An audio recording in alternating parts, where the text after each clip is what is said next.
Hi, everyone. Welcome to April 15th, 2018. It's episode 90 of the Fake Nerd Podcast. We're here to talk about the new Mutants, baby. New Mutants is finally here. It made its first release date. We're here. We're also here to talk about Dark Knight's Metal. The finale of that just happened. We're here to talk about The Rock's Rampage. I hear it's going to make $1 billion. That's what he's projected to meet. What else about 2018 do I have on here? Nothing. That's the end of this joke. Hey, guys, we're talking about New Mutants. It's finally out after almost 3 years. I'm Ryan Leopoulos. I'm joined upstairs by Brandon T. McClure. Oh. I'm joined by Ben Magnan in the corner. I'm over here in the corner. And if you're an audio listener, none of that matters. Hello, Sparks Whitty. Hey, I'm coming from the janky audio of Monterey. Hey, I still hear you. You look great. Everything is looking peachy to me. Hey, guys, we're talking about a movie that actually finally came out. Can you believe it? No. Wow. An X-Men movie. Fox is still alive. I wasn't sure what you were doing. Yeah. And I was, because there's death metal out right now. I was like, it did not come out this week. No, Yeah. You're right. I should have called. Did I say Dark Knight's Metal or did I call it Death Metal? You called it Dark Knight's Metal, but I was still confused. Okay, good. I got it right. The joke landed because the finale was that the same time. Hey guys, we're making jokes about the past because we're living in the future. We're talking about new. I also really funnily thought Ryan misread the episode title as the date and was making fun of the typo because it's episode 218. Because you were talking about 2018. No, I'm saying he thought it was a typo. Oh, I see. I thought that was the gag at first. I wrote this shit down because I knew I would get it wrong. Everything's correct. You fact checked it after. It's episode 218, right? Real quickly. Man, we were still doing a podcast when the Mutants was supposed to come out. Anyway, so real quickly, there are some links in the description below that our audience should check out. We have our Mandalorian episode for Fake Nerds Watch. The next 2 episodes are right now. If you're watching the live stream, I'm sorry, but if you're not, then the new Old School Gamer magazine that Ben Magnet put up is in there. Unless you're watching the live stream, in which case it is not. I'm sorry. Also, check out that Mandalorian episode for sure, because we spent most of the time talking about politics and Star Wars rather than nitpicking the show. I came away from that I think that's our best Fake Nerds Watch discussion we've ever had. I really enjoyed it. The juicy stuff you wanna listen to, yeah. Hello, Mag. Hey, Mag. Well, Mag. And of course, Ryan's Downright Annoyed from Behind the Mask is in the description below. Heck yeah. Talked about a dope ass old school indie movie, horror movie. It was really good. Movie rules. I didn't want to. I'll go ahead. One more thing. Mike Matola's Impossible Movie Trivia Challenge, The Little Mermaid, is in the description below. That was a lot of fun. Check it out. Check out all those links. Do it. Yeah, do it. Okay. I'm done. Because we were talking about Mandalorian, I wanted to bring up on the drive to Monterey. I was listening to an old episode of Waypoints. So Ryan might have heard this already. But it was Rob Zachney on there talking about how I forgot about this, that the plot of The Force Unleashed was around the fact that Palpatine he won the war against the Jedi, but he was paranoid that he didn't. And so he created the Rebel Alliance. Yeah. To lure out Jedi and to create a force that the Empire had to work against, and people believe in the Empire. And then it got out of his control, and he had to get ahead of it. And I'm like, oh my God, that's such good motivation for the original trilogy. I hate that doesn't exist anymore. Yeah, that is really cool, and how Star Killer the Emperor used Star Killer to try to do this, but it ended up being his downfall in the end. But yeah, that is a really dope idea. I need to create my enemy so it looks like we have something to do. Yeah, it's really good. Well, just because he was good. Yeah, it's just because he was bringing up in the context of Palpatine, and we've talked about it too. Palpatine not having good motivation in the original trilogy, he's the emperor, but what does that mean? And the motivation that he's paranoid he didn't really win is so juicy. And I hate that that's not real Star Wars. And I forgot that that's what Force Unleashed was about. Yeah. Legends is good. No, Force Unleashed. I actually played a bit of the first Force Unleashed. And then I remember the trailer for Force Unleashed 2. And I heard how short that game was and how much of a middle finger the ending was. It's not just the ending, dude. The gameplay sucks. The story, it's rough to get through. I didn't finish it. Yeah, I said it before, but I rented that game from Blockbuster and I beat it in 4 hours, and I returned it the same day. No, that's the runtime of the game. It's 4 hours. The final boss fight is Vader, and it's like done. Credits roll. That's like final No, boss. I know. I was disappointed. That's a joke. That's DLC. Like it's Yeah. DLC released as a sequel. I'm playing Spider-Man Miles Morales, and that game is longer. Yeah. Anyway, so let's get on with the week. Who wants to go first? I'm not. I'll do it. All All right, right. I got a lot to get through, so why don't I go first? Hell yeah.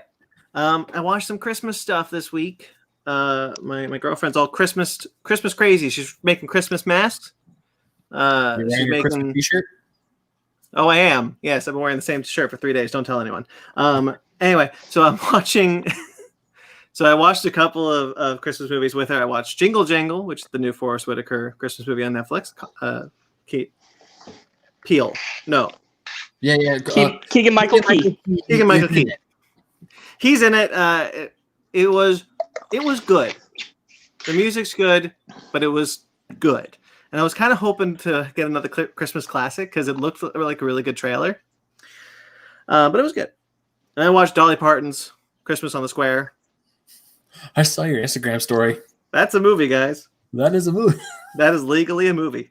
It is what it is. It is what it is.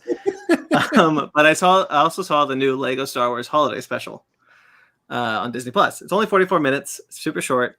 I want to talk about a couple things about it, which is that of the sequel trilogy actors, none of them are there except for Kelly Marie Tran. And the girl who plays Rey is awful. I don't think she's ever heard Daisy Ridley's voice, ever. That's not her fault. That's the casting director. It's so bad. Her casting director clearly said British. And that was it. It's good enough for a lot of people. Oh god. It has a lot of the same problems of the sequel trilogy's ending, Rise of Skywalker, which is that it makes Rey a hardcore Luke stan. Which, that's Rise of Skywalker for you. And it has this whole thing about time travel, which is strange because it's not time travel that was already established in Star Wars. It's a new thing, which we talked about when we saw the trailer. But it is Life Day again. The Life Day has returned to the galaxy, and Poe Dameron really wants to make the best tip yip for Chewie's family, who returns to the special. The time hopping is really cool. James Arnold Taylor plays 3 versions of Obi-Wan, and they all say hello there, and it made my nerd heart sing. It was really great. But there is one joke specifically that young Luke, A New Hope Luke, shows up and he helps Rey beat Darth Vader and whatever. But like A New Hope Luke before, at the moment of the Binary Suns. And there's a running gag in the movie that Luke will constantly take out a carton of milk and drink it and have a blue milk mustache and then wipe it away. That's a gag that plays not just 5 times, not just 6 times, 7 times in its 44-minute runtime. And See, I want to know the dude. What'd you say? It's a golden rule of comedy. It's not 3s, it's 7s. I want to know the dude who thought that was the funniest thing. He came up with that and he's like, guys, young Luke needs to have a blue milk mustache. And I just want to know who that guy was. I don't know, do kids like mustaches? What'd you say, Ben? No, isn't 3s and 7s the Queens of Stone Age song? What? Never mind. You said 3s and 7s. I thought Queens of Stone Age. I didn't say 3s that. and 7s is a Queens of the Stone Age song, yes, but I don't think. Did I say 3s and 7s? No, it was I don't think so. right. Never mind. Just forget I said anything. Move on. Ben, did you have a stroke? No. Move along. Move along. Yeah, it was all right. It is what it is. I watched the original Croods, for the first time in too long. That movie is wonderful. I was sobbing by the end of that movie, the same way I was the first time I saw it 7 years ago.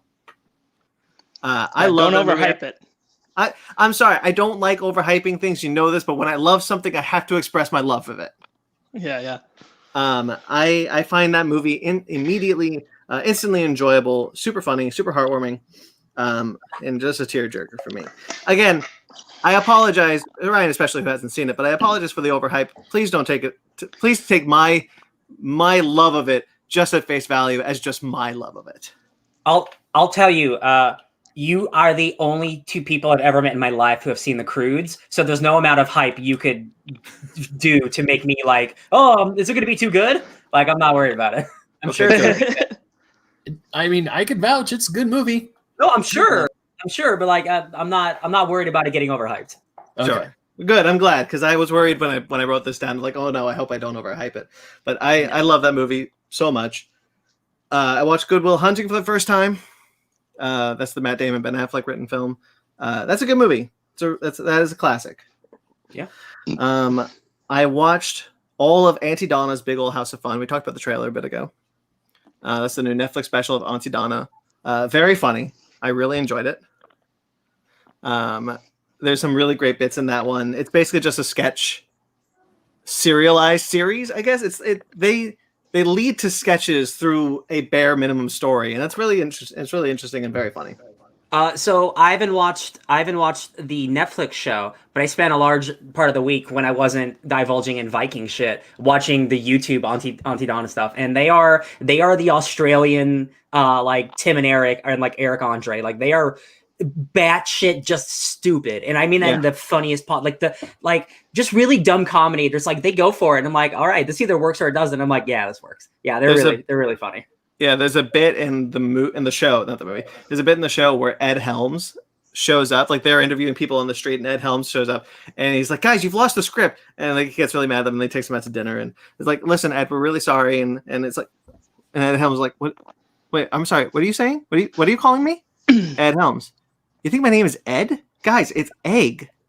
And that's the whole bit.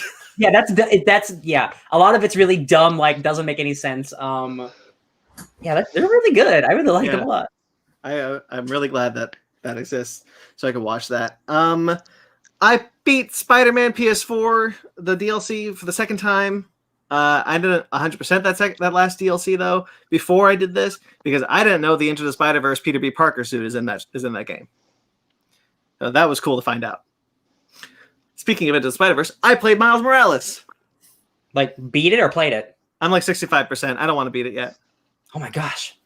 Yeah, I played a lot of it, but I'm doing the side stuff right now, just kind of having fun being Miles. Mm-hmm. The game's still solid. The Into the Spider-Verse suit is awesome. They got some great suits. They got the End suit from the new Marvel The End series.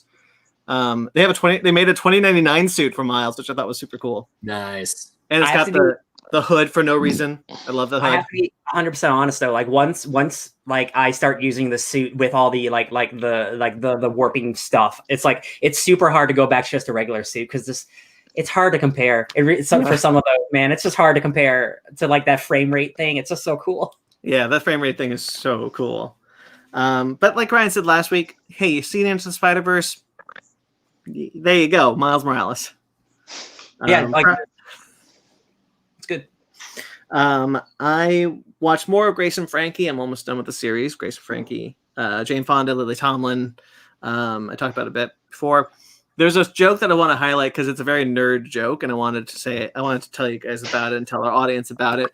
There's a guy in that show who is a nerd, very similar to us, and he needs to jerk off in a cup in a hotel. There's more context to it. I'm not going to give it to you. He needs to jerk off in a cup in a hotel in San Diego during Comic-Con. So they go to this hotel at Comic-Con, and he's going to get ready to do his thing. And he's getting ready to do it. He's in the bathroom, and he starts hearing these two nerds next door yelling about who the most powerful mutant is. One guy says the Incredible Hulk is the powerful mutant. No. One guy says Jean Grey. Oh, okay. And then he yells from behind the wall. Our character here. He yells, "Guys, it's Franklin Richards." And he does this whole thing about Franklin Richards, how powerful Franklin Richards is. And he's like, "Now shut up and let a guy masturbate."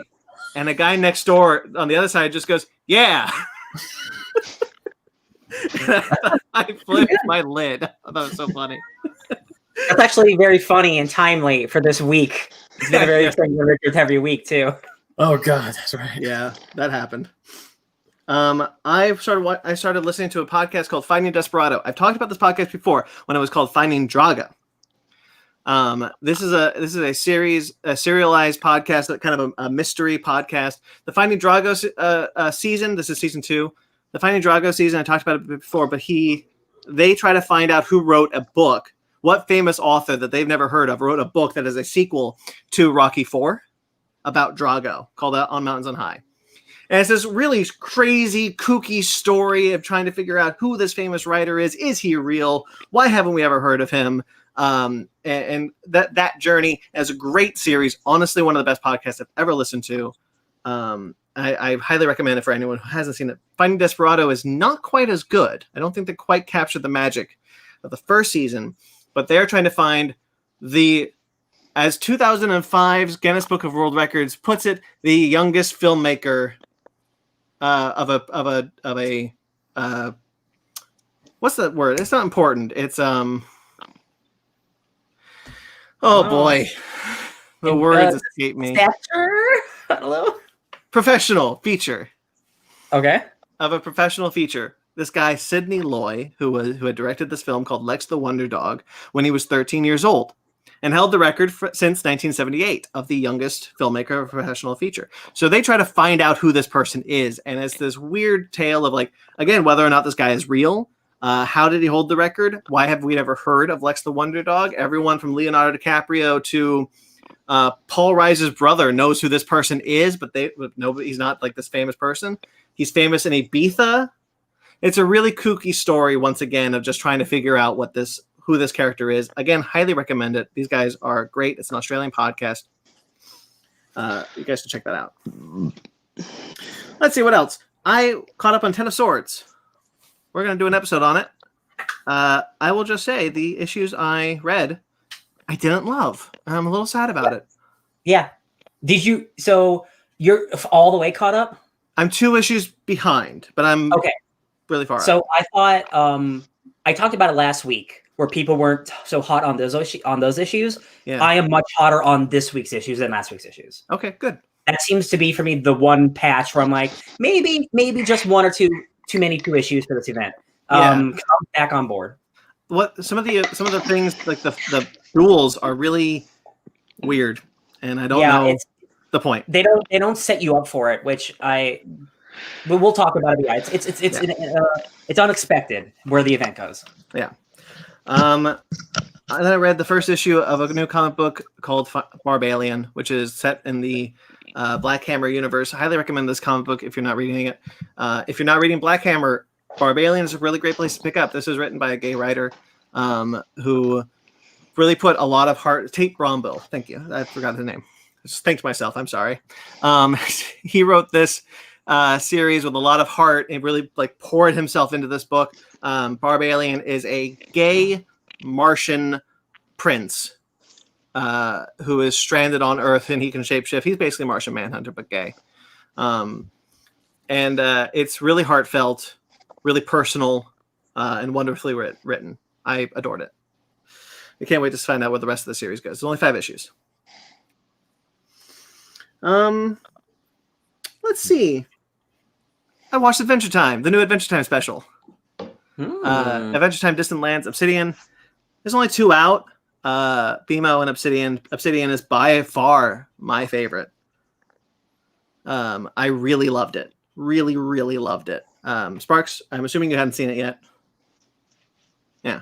This is the Marceline and Bubblegum one. I was very much looking forward to this. I love those 2 characters. It's great to see them. No spoilers, but it's just great to see them be a couple and be allowed to be a couple in this cartoon. And it was wonderful to just have them just be that. For sure. So yeah, that's, we did Stranger Things. We did a Stranger Things drive-through. We did. Yes, Brandon, Ryan was originally my guest with Megan to the Stranger Things drive-in experience, but he had the worky works. So Brandon and Zara, we were able to get a ticket for Zara. because they'll let you add people to the car, but they won't let you refund a person in the car, which is a weird thing. So we added Zara and we all went, and that was a fun, interesting thing. So we'll talk about this because this is one of the biggest things I did this week. Yeah, I'm done. I'll just spill into my week, and we're going to talk about Stranger Things. So the Drive-In 2 experience is pretty cool because the premise of it, think like the way people do escape rooms kind of thing. So it's very themed throughout. And so the morning of your ticketed event, you get an email from the Hawkins High School faculty that says, we're looking forward to having you at the high school reunion tonight, all that stuff. Here's how you can tune into the latest updates. It's a radio station that they link you to. While you are driving, which we did, while you are driving to the event, we'll be on the Hawkins radio station listening to them play music from the 80s and then tell you about things happening in the town that tie into the events of essentially Stranger Things season 3. Yeah. And then when you pull in, they do this whole like car game thing because it's just a line of cars waiting for their turn to go up and go through the experience. And that was fun. And during that time, you can like order food to your car and stuff like that. I had Scoops Ahoy. Yep. And then you go into a giant parking garage that has been turned into these. There are 3 specific levels. So there's 3 acts essentially. There's a first act which has a lot to do with like the Russians and the lab setup, and Steve and Robin come running through and mess up their plans with Dustin helping them. I'll tell you, that was the scariest part of the whole experience.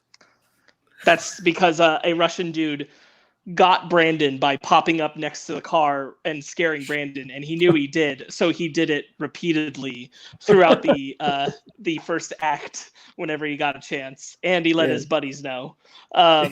So that was good. They're like, there's Russians patrolling around as Steve and Robin are trying to. There's like it's a parking garage, but like they've retrofitted it, so there's like these parts of the lab that are on both sides, and it's creating the portal. And a Demogorgon comes out and chases the Russians away. And then you have to go through the portal, which you traveling up towards a bright light and then turning a corner, and you're traveling into the upside down, which is recreated with like, fake snow and that kind of thing. And then you kind of pull into this. It's very atmospheric, but you essentially pull into this very tight space and go through a clip reel of the events from seasons 1 through 3. Specifically related to Will and his connection to the Mind Flayer. And then after with a couple of the lab people in hazmat suits going around the cars with flashlights and looking in your car and shit. It's very atmospheric, but it is essentially watching this clip show in this atmosphere. And then you go up to the top level, and on the top level they do this weird stage artistic thing where like they're recapping the events of the end of season 3 when 11 goes into Billy's mind. And let me be real clear here. There is an actor that I swear, if you told me it's the actor that played Billy from Stranger Things, I'd say, you right. And we were in the front row. And I'm like, whoever that guy was, because a lot of them don't really look like the kids because they're adults playing the kids, which is super weird and uncomfortable and doesn't really work. But like you have a Dustin who's like 6 foot tall, and it's like, no. But Billy, I could have sworn he was the guy. Like, he looked spot on. I was amazed. I mean, it could have been. Now, here's what happens. When 11 and Billy have the moment where they interact, like, Billy's up there talking to you with the Mind Flayer voice, and then 11 comes flying out of a thing in front of him, and they face each other, and it does the moment where she, like, enters into his headspace. And as it does that, he's also entering into hers. And then you get multiple 11s from throughout the season run, like going through as they do like this incredible projection stuff that's all across like the roof of a parking garage up a side of the building. And it's this beautiful, like well done, multiple tiers going all across the roof. Unified image showing you things through the Mind Flayer experience, through 11 going in Billy's mind, while physical actors are moving in front of that space. And you'll have like 11 from season 1 past 11 from season 2 and season 3 living through these moments. So you'll at one point, there's a point where Billy and Eleven are facing each other in the final showdown, and there are two of them. There's two here and then two further back. So there's a Billy that looks just like Billy, and then Beefy Billy is what I called him because he's much more broad, and it was a different look. But they're essentially doing like this abstract art movement of them feeling the emotional space while you're hearing the dialogue from when she makes him remember the time of the beach and all that. And it's this weird interpretive shit that they're doing in front of these projections. Very interesting. And that's essentially the Stranger Things Drive-In 2 experience. How long was it? About an hour. Oh, wow. That's long. Yeah. It's pretty cool. You essentially have 4 stages if you count the Star Court Mall prologue. So it was pretty good. We had a good time with that. That was for like having to come up with an experience that is specifically catered to an audience that has to be sitting in cars. They do a really good job. And I will say technologically, I was extremely impressed. We had a little fumble where they told us the wrong radio station before we got into the garage. So in this part, there's like this intermediary part before you go into the garage after the Star Court Mall where you're in a holding pattern, but there's supposed to be this plot thing happening with Murray. And we couldn't hear most of it because they put us on the wrong radio station in the transfer. And then they corrected it. But when they corrected it, what I'll say is it's extraordinarily seamless. Like, however they move through all the moments, however much time they have to take for cars to move along, I can't hear where like they're changing into the next act or that kind of stuff. It feels like just a fluid audio experience in your car. I found that incredibly impressive. So it's a cool little thing. Some other things I'm going to talk about. I don't want you to. Sorry, my phone was going to start looking things up based on what I was saying. So I watched. I had very little time to do anything because I had 2 papers due this week. So most of it was based around that. But I did have time to watch It Follows again because I wrote a paper analyzing that film, specifically analyzing that film as a story adapting the trope of doppelgangers and how it puts its own twist on it, and analysis of sexual trauma. So It Follows, I haven't watched in probably 4 or 5 years. That's a really good movie. I really, really like It Follows. I made an argument in the paper that I think I stand by, which is that no movie of the horror genre has done as successful a job of recapturing the scary, stalking feeling of Michael Myers in the original Halloween as well as It Follows has. And I stand by that. Isn't It Follows like one of Matt the Spook Slinger's like favorite horror movies? Yeah, he liked it so much he didn't watch it again after theaters until like 2 months ago because it scared him so much the first time. Oh wow. Mm-hmm. No, man, like people... fears. What, Ryan? I'll say naked people following you. It's mad spooky. I get it. Fear is subjective, and there was a thing in that movie that just really got him. And I can understand. The other things I had time for this week, while I was writing my papers, I put stuff on the TV just to have noise going on. I put Dragon Ball on because I just felt like hearing Dragon Ball while I was working on my papers. So I heard through all the way up to Muscle Tower, so deep into the 3rd saga of Dragon Ball. I just like that show. That show is just really good. It's really good. Speaking of Dragon Ball Super had a new chapter come out. It is the second to last chapter for the Morrow story. This was an interesting chapter that I just want to talk about real quick because, first off, one thing, the chapter is titled Morrow, Consumer of Worlds. So there you go. There's that Galactus shit we were talking about. And there's a element in it. I don't want to say too much about it, but there is an element in it that makes me feel like I was correct in my assessment a while ago that Toriyama is going to ultimately not retcon, but reinterpret his original ending of Dragon Ball Z. I don't think that he's going to hold that original ending exactly the same anymore. I think he's going to redo those events and end it differently at this point. Because there is a thing that happens related to Oob, and I'll just say that Oob is a factor in the chapter, and I'm like, this makes me feel like we're going to alter the way this plays out. But wait, Sparks, is there any fear that it's going to retcon the end of GT? No, I think you can safely sit calmly and be affirmed that Dragon Ball GT exists in a separate timeline that is inconsequential. Thank goodness. It was a solid chapter. I thought they did a good job with that one. It'll be fun to see where Dragon Ball Super goes next year when this Morrow arc is officially over. The last two things I'm going to talk about is we watched Mandalorian. It was a fantastic conversation. Go check it out. Link in the description. And the last thing is I did have time to finish the show Killing Eve with Megan. I'm going to talk about it for a bit because I'm probably not going to talk about it again for at least a year because this season just ended and we're in COVID times. So this show can be so freaking good sometimes. And it can also be really frustrating.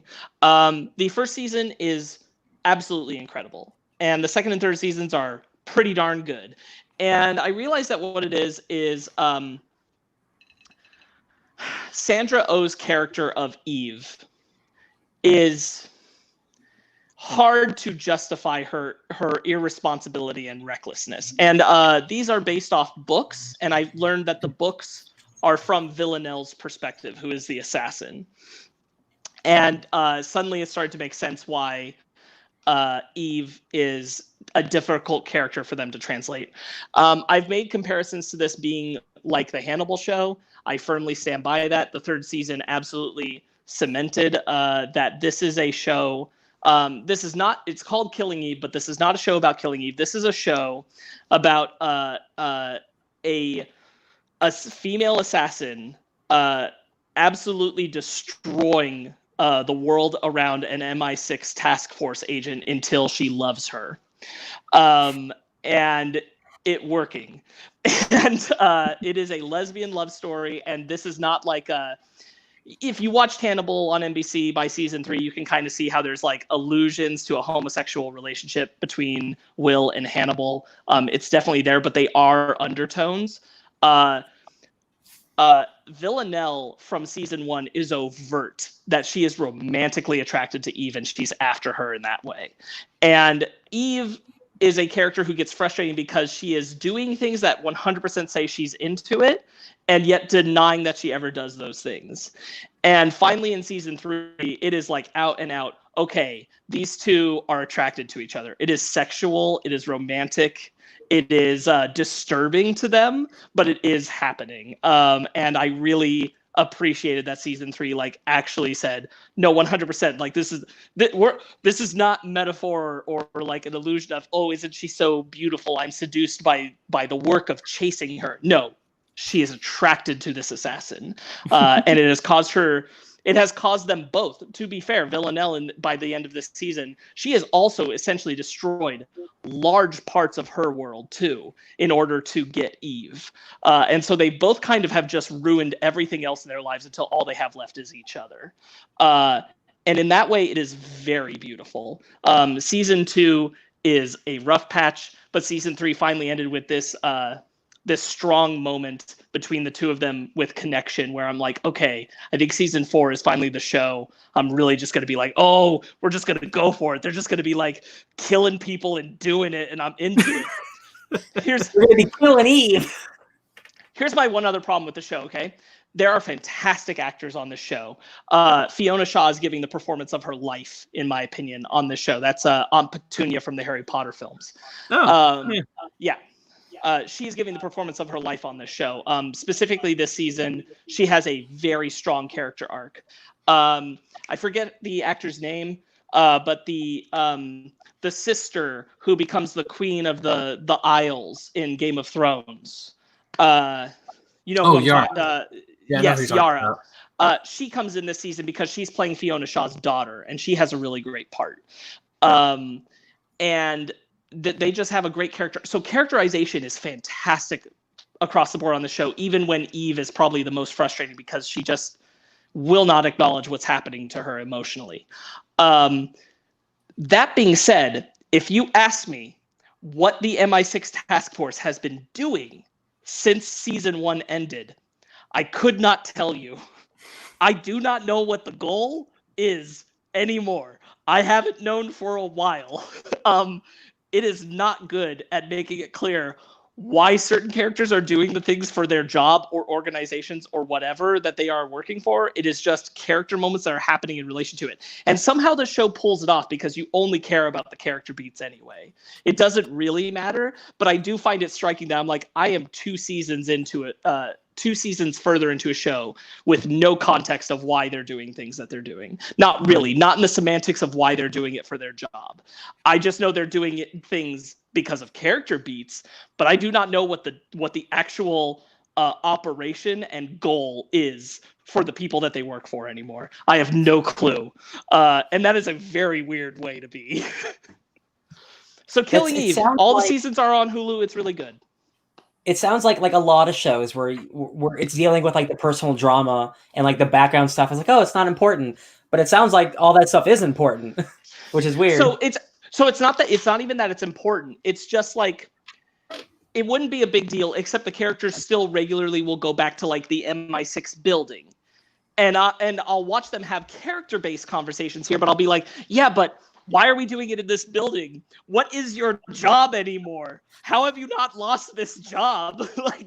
That's where it gets to. And it's like, I ultimately don't care because the character stuff happening here is great. Nice. That's my week. Ben? Yeah, I'll go next.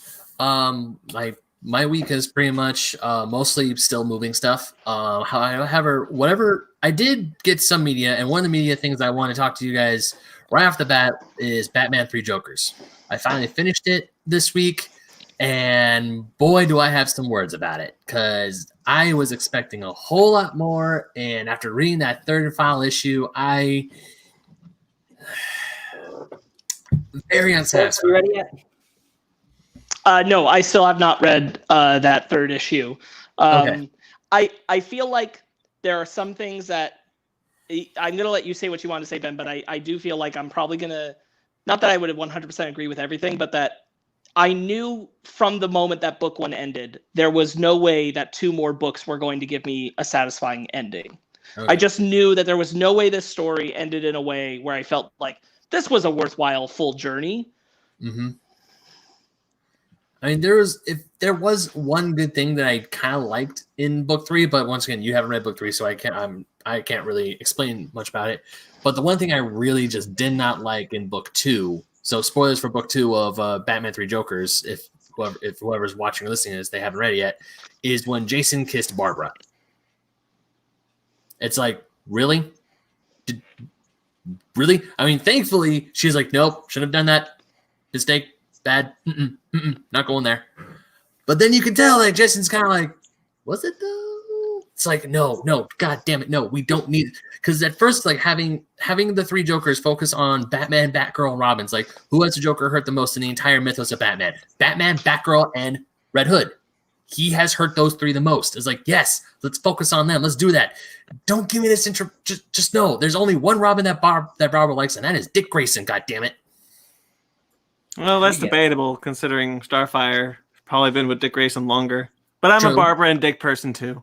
Yeah. They were together a very long time. It's just as canon as Starfire. I don't need to go into it anymore. I will give Doomsday Clock a pass. I will not give this book a pass. Yeah. I think the idea itself from the get-go was underutilized.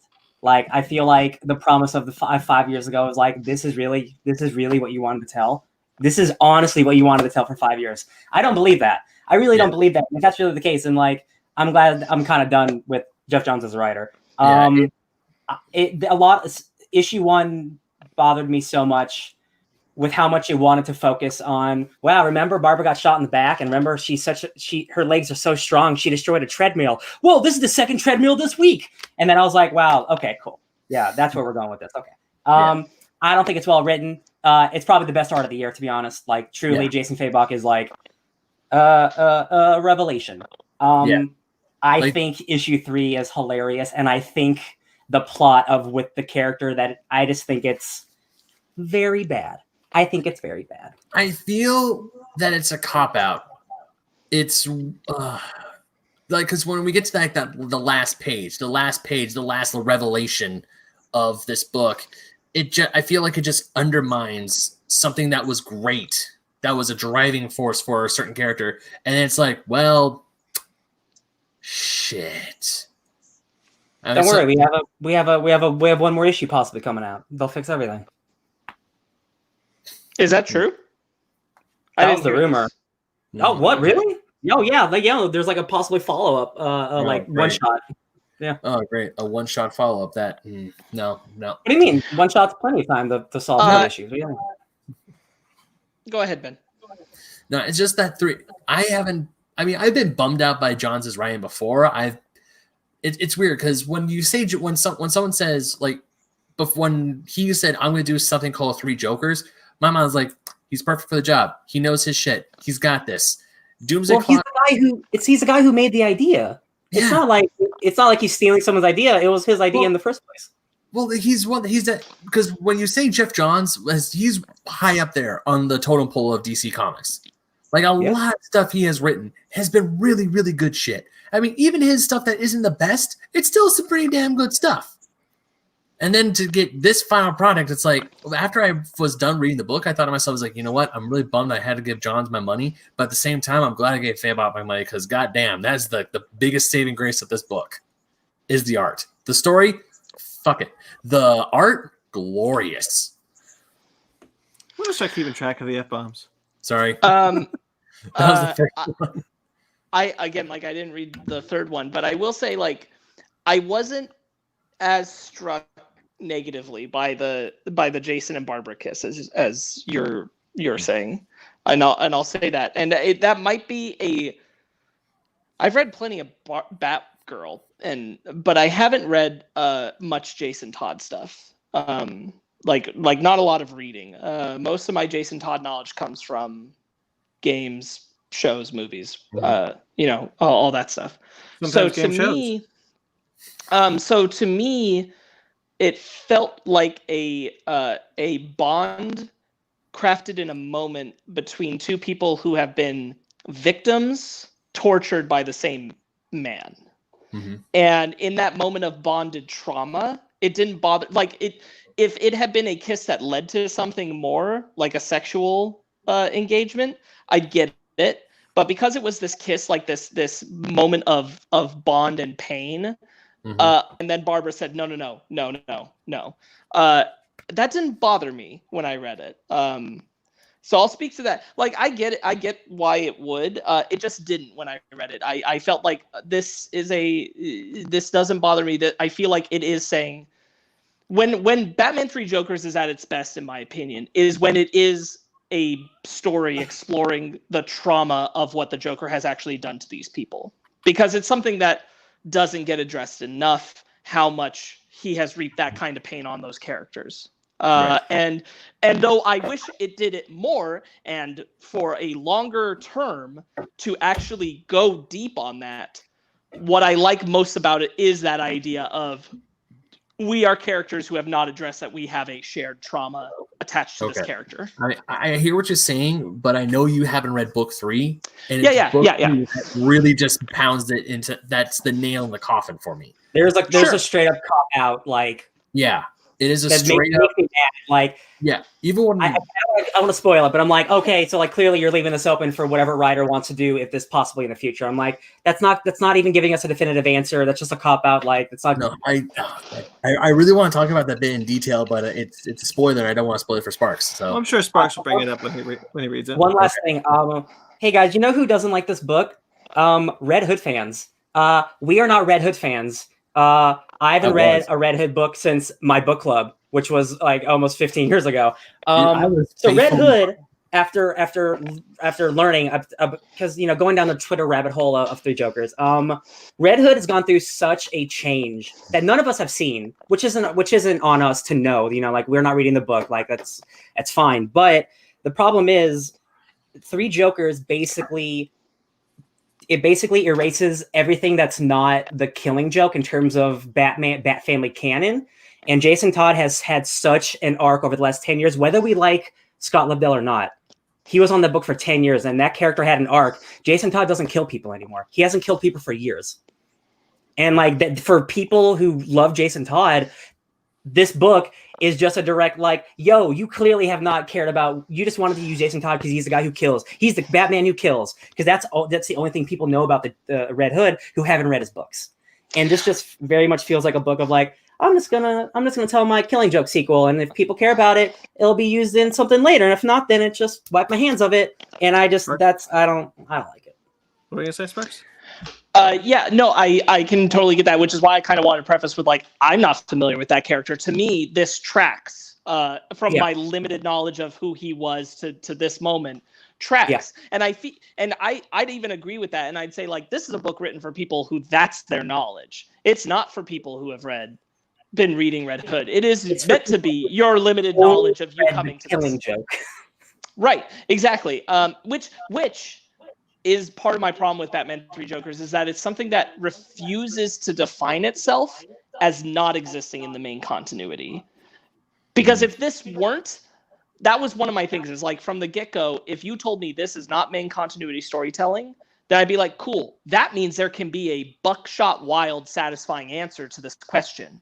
Mm-hmm. But because it is still dabbling in mainline continuity, it makes it feel like it's only paying tribute to certain stories, and there's no possible way you can end this in a satisfying way that works in the continuity of the DC universe. I couldn't see it at book one.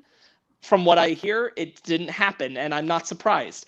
Brandon and I even talked about this, that it was a problem the way it existed wants to exist in its main continuity, but it's how possibly can it without it being relevant? How can that be true? It's the two things are constantly in contradiction of each other. This is going to be a very emotional and impactful story about the existence of Three Jokers and the trauma that the Joker has reaped on these characters, but it also means nothing really to anyone who doesn't want to write more about it. And it's those two things can't be true. You either have to be making a massive change with these characters that's relevant, or it doesn't exist in that continuity. And I feel that's the heart of the problem with Three Jokers. God, and I thought of a freaking parody line. You either lose your job as a great writer or live long enough to see yourself become mediocre.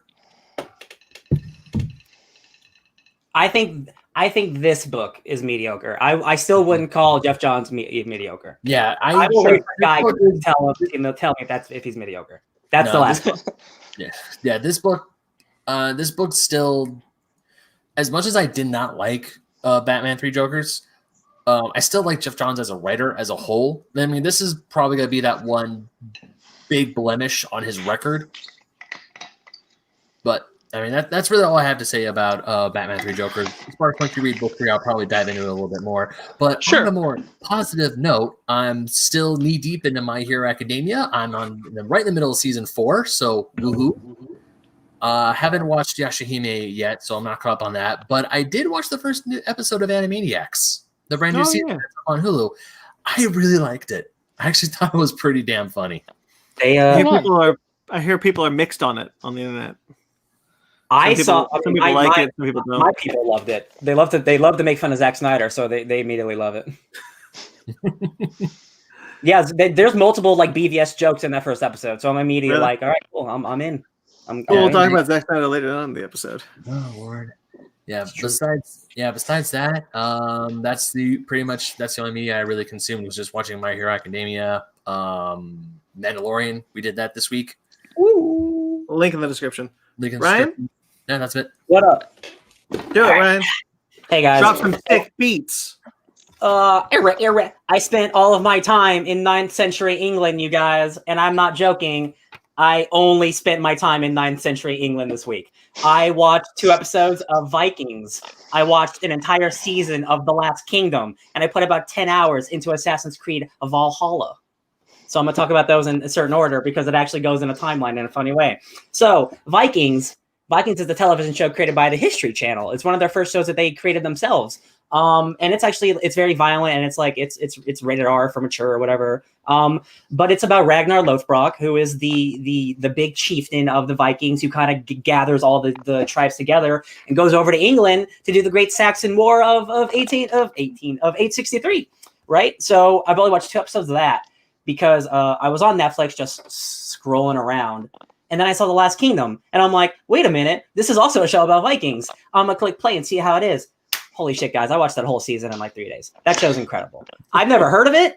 It's a BBC HBO or a BBC Netflix like co-op show, but that is also about the Viking invasion of the Saxons in 863, but it's about a little kid who was an Englishman who gets kidnapped by the Vikings. And then the Vikings end up liking him, and he ends up staying with them. So I think this show's incredible. I just want to talk about a couple scenes that really blew my mind because that's all I watched this week. So the beginning of the show, the first 45 minutes, it's about the Vikings coming over, and it's about Uhtred, this little kid Uhtred, and how his father, the king, gets killed, and he gets kidnapped by the Vikings. And he's going to get sold off back to the English. Like, hey, we kidnapped you, kid, and we're going to sell you back for lots of money. But it turns out Ragnar, because it's Ragnar, we're talking about Ragnar Lothbrok, he's the guy who kidnapped him. He's like, listen, I actually like you a lot, so we're just going to buy you off, and you're going to be my new son. And he's like, well, that's weird and cool. He's like, cool. So at like 45 minutes into the episode, he's like, you're my son now, and he throws them into the river as like a joke. And I'm like, oh, it's like a nice bonding moment, ha ha ha. And I'm like, okay, cool. This show is 4 seasons long. This show is going to be about Uhtred growing up as a Viking, right? He falls into the water. When he comes back up, he's a grown man, and it's like 20 years later. And I'm like, oh, cinema! Oh, God! It's so good. And I did not know what the show was about because I literally never heard anything about it. And it's actually about Uhtred, who was once an Englishman trying to get back his land from his dead king father while also trying to appease his Viking family. So he's a man caught between both worlds. And it's awesome, you guys. And it's so well written, and it's so well acted. It's tons of like European and English actors I don't know anything about. It's got that super good Game of Thrones quality to it, where it's like really good political shit. Let me tell you about a couple of scenes that blew my mind. That first scene blew my mind. There's another one. I got Ghost Shields. I wrote down Ghost Shields. So Uhtred, his name is Uhtred, son of Uhtred, and every episode begins like a CW Flash episode, and I hate it, and it's really bad. He's like, my name is Uhtred, son of Uhtred, and I was a Dane, and now I am a Saxon. And I'm like, this is bad, you guys. But anyway, Uhtred is part of the Englishmen, and he goes and he kills this Viking lord, right? And he's all by himself, and he's surrounded by all these Vikings, and it's him, and he just killed this Viking overlord, and he's freaking out, and all the Vikings are like starting to slowly pull their swords out and surround him. So he starts backing up into the forest that's pure black darkness, and out of the shadows, a bunch of shields come out of the shadows and surround him. And it's like, no mercy! And it's all the Englishmen coming to save him. And it's like a Game of Thrones moment. And I'm just like, cinema! Oh my God! It's so good. Oh, it's so good, you guys. End of negotiations. There's a shithole. Sorry, Brandon from the Fake Nerd Podcast, go. Coincidentally, that's how I felt watching The Croods. Cinema! Yes. Well, like, man, those moments where it's like, it hasn't happened in a while, but I'm like, oh my God, yeah, movies and TV shows and shit. But there's this king who got killed, and he has a shitty little son who did not get to become king afterwards. The king's brother became the king. So this little shithole, he goes to the Vikings, and he's like, I'm the actual king. I'll negotiate with you if you let me be king and stuff. And he puts like the dead king's crown on. So the Viking lord goes up to him, and he's like, do you want to negotiate? And he takes off the crown. End of negotiations, and just walks away. And it's just like the most baller moment I've ever seen in my life, because like these Vikings are super badass, and the kid's just like, oh shucks, that sucks. And I'm just like, oh, it's so good. The last thing, their god is with them, right? So at the end of the season, the Vikings are losing this battle, and this one Viking, he's a pagan, but over the season he's seen that people are Christians, and he's like, maybe there's something to this Christianity. And this Viking lord, as he's losing this battle, his general comes up, he's like, Viking man, what do we do? And he's like, their god is with them. He's like, excuse me? He's like, their god's with them, we've lost. that's when he realized he now believes in the god that they believe in, and now he thinks that he's going to lose because of their god. And it's just like this character reveal of this pagan believing in God now, and know he's going to lose because of the god of might. And I'm like, that's not real. You're a sucky military general, whatever. But I'm just like, it's a really powerful moment of faith. And the thing that the show does so well is the closest to the show I can think of is like Game of Thrones for Ben and Sparks. Like, you have these kings who are super personable and they have like these giant personalities and they're super smart. But there's just something about knowing all these people were real, and the real King Alfred of Wessex was this brilliant strategist, and the things he did, and it's like, man, this is really cool, guys. You know, history is pretty cool. And I'm just like, I'm so into it, and I got to thank Assassin's Creed, which is what goes me into that. The Viking invasion of 863, you are Eivor going over with Ragnar to take over England. And I'm just like, guys, Vikings are so cool. I never cared about Vikings before. And now I'm like 16 hours in this week of Viking shit. It's great. The Last Kingdom, truly, The Last Kingdom is an excellent show. If you want a good political, like medieval show, it's beautiful. It's fantastic. That's it. I read some comics, but Exosaurus, baby. I love whenever anything catches you so deeply that you have to like, I gotta go hard on this in a vibe. I gotta find everything that I can that like just feeds this. I love when that happens. That's awesome. It's just because like Ragnar Lothbrok, who was a real person, but like he's a person of legacy and like myth. Like how much he actually did is up to debate, but he really did go with a bunch of Vikings and beat the shit out of some Englishmen, and like that really happened. And just like his legacy grows over time. I'm like, that's really cool. That really did happen. And like, it's something like Hercules or like King Arthur, but like, you know, there was various like maybe things like that existed, but like, no, King Alfred existed and Lothar existed. And it's just something like, you know, man, we're not going to have any badass Viking warriors anymore. We're all like behind desks and like we shoot drones, and like old medieval warfare is gone. And thank God, because that was terrible. But it's way cooler than modern warfare. Oh, let me tell you. You almost sounded like you were hearkening back to the old days of medieval warfare. Yeah, hark. Yes. For real though, like, the Viking actors who they got for The Last Kingdom are some of the most insane fun actors I've ever seen, and like just people being batshit crazy, just loving being pagans and being murderers. And it's like, yo, baby, we're also really smart and we're good at army stuff. And I'm like, yeah, man, this is cool. It shows both sides of the battle. So like, there's shitty people and good people on both sides. It's The Last Kingdom is a excellent show. All right, so that'll do it for the episode. Good night, guys. No, I'm kidding. Wow. Well, now let's move on to our bread and butter. Don't worry, guys. We'll get some New Mutants soon. We have some B&B to get through. I mean, quick side note, Ryan, now that you mentioned Vikings, there's a really good Sabaton song I want to share with you called Swedish Pagans. It's all about Viking shit. Sabaton is awesome. Sabaton is rad. I love Sabaton. Mm. All right, we got some sad news to talk about. So lower the mood, guys. Lower the mood. Let's talk about some sad stuff. Let's vibe a bit. Let's take this in. I don't know what I'm doing. Michael Z. Hobson actually passed away today. We just found out Marvel Entertainment put out a tweet announcing the passing of their former Marvel Comics executive vice president. He passed away this week at the age of 83. Oh. Yeah. He was with Marvel, I think in the 70s and 80s. It's a long legacy. Mm-hmm. Yeah. Probably the biggest news that hit the most. 83 good innings. Kirby Morrow, however, passed away this week at the age of 47. If you don't know who this person is, for those of you listening, he is Cyclops in X-Men Evolution. He is the Ocean Dubs Goku before Sean Stemmel. So he was talking about Inuyasha. He's in Inuyasha. Yeah, he's Moroku. If you can't remember who Moroku is, he is the one. Oh, that's what that is.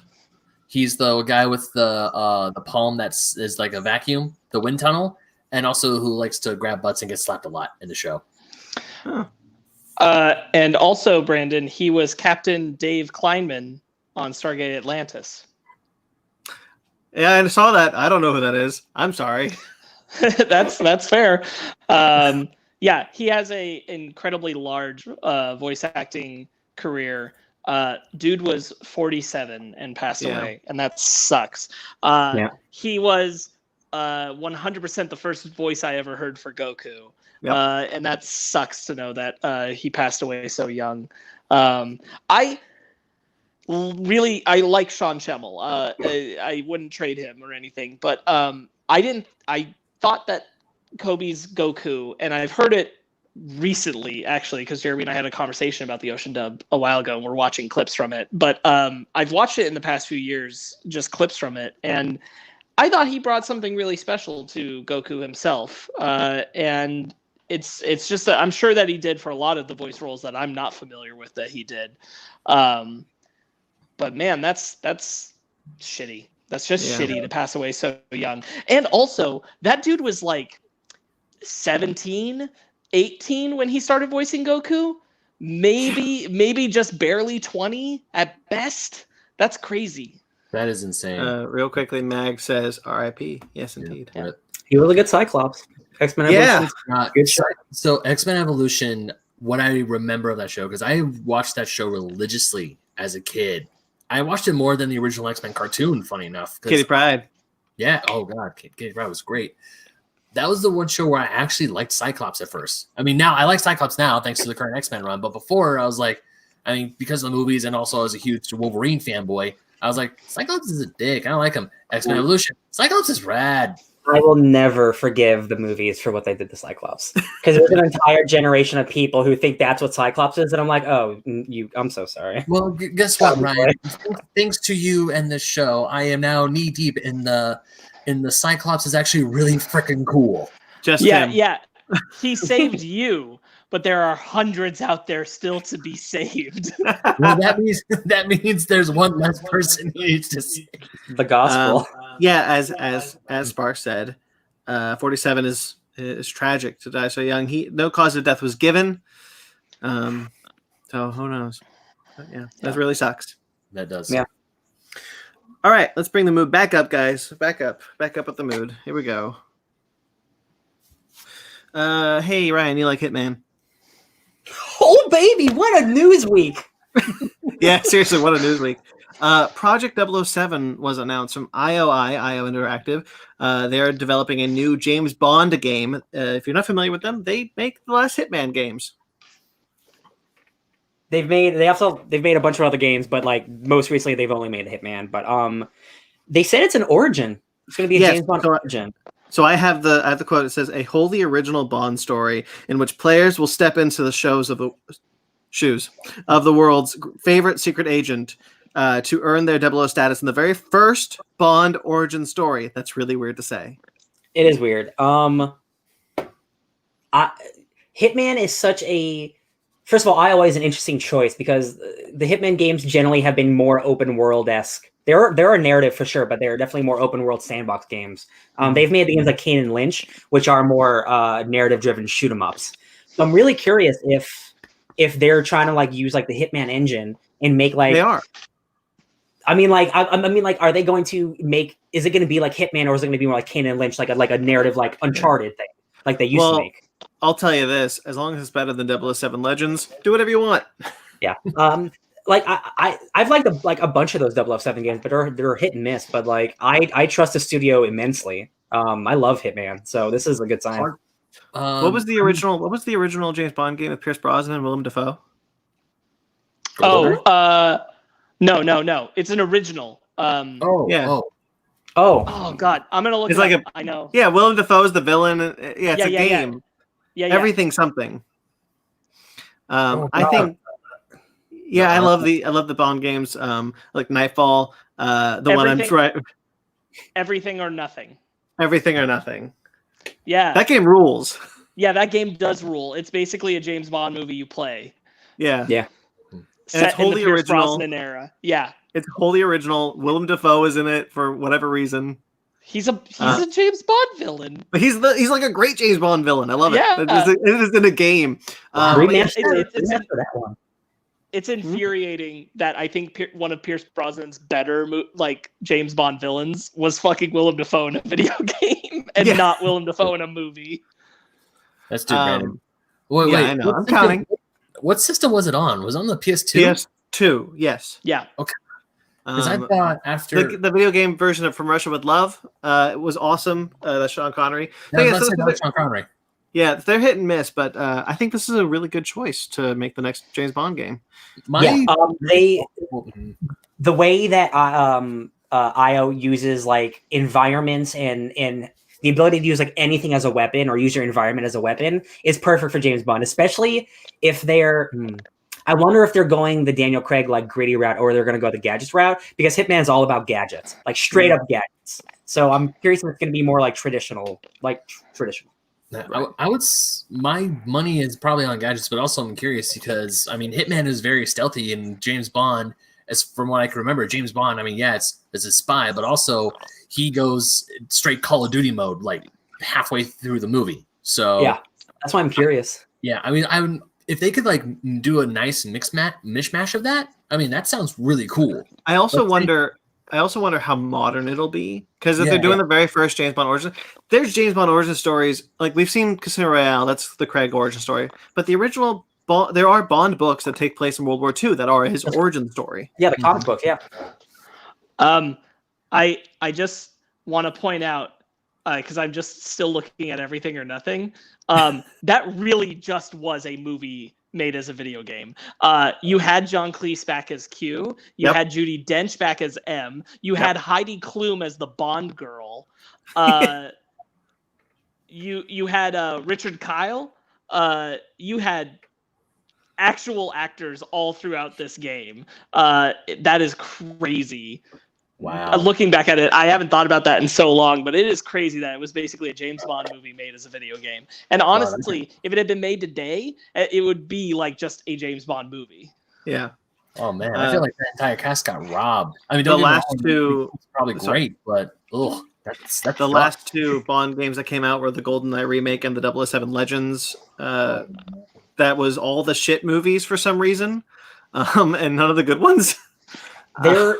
There was a I think it was called Bloodstone, James 007 Bloodstone, but it was basically it was part shooter, part Arkham game where you used a cell phone as your detective vision. So James Bond would just put his phone up here and it would be like detective vision. So he'd be running around on a cell phone, and I'm like, wow, this is dumb. Wow. It wasn't good. I like the GoldenEye remake for the most part that came out on the Wii, but like I said, 007 Legends was awful.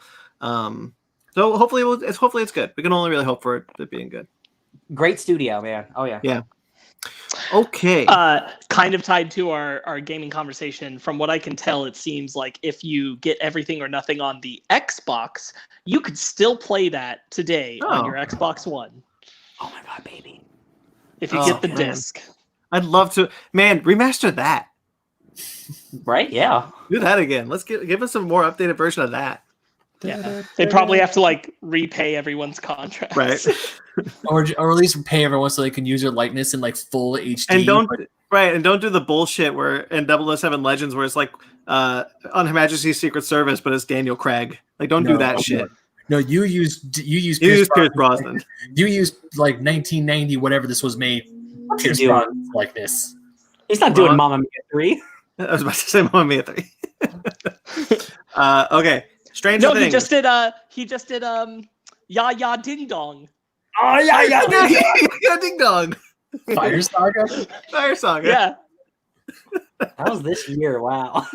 Stranger Things. Ya Ding Dong. Stranger Things also ties into Behind the Mask, Ryan. Ooh! Because Robert Englund has been added to the cast of Stranger Things. Yeah, that's right. That is dope. I'm so flippin' excited. Robert Englund, the Freddy Krueger, is going to play Victor Creel, only Freddy Krueger. Only Freddy Krueger, exactly. You're right. You're 100% right. There's Thank only you. Freddy Krueger. A disturbed and intimidating man who is imprisoned in a psychiatric hospital for a gruesome murder in the 1950s. Yeah, I can't wait. Wait. What's he?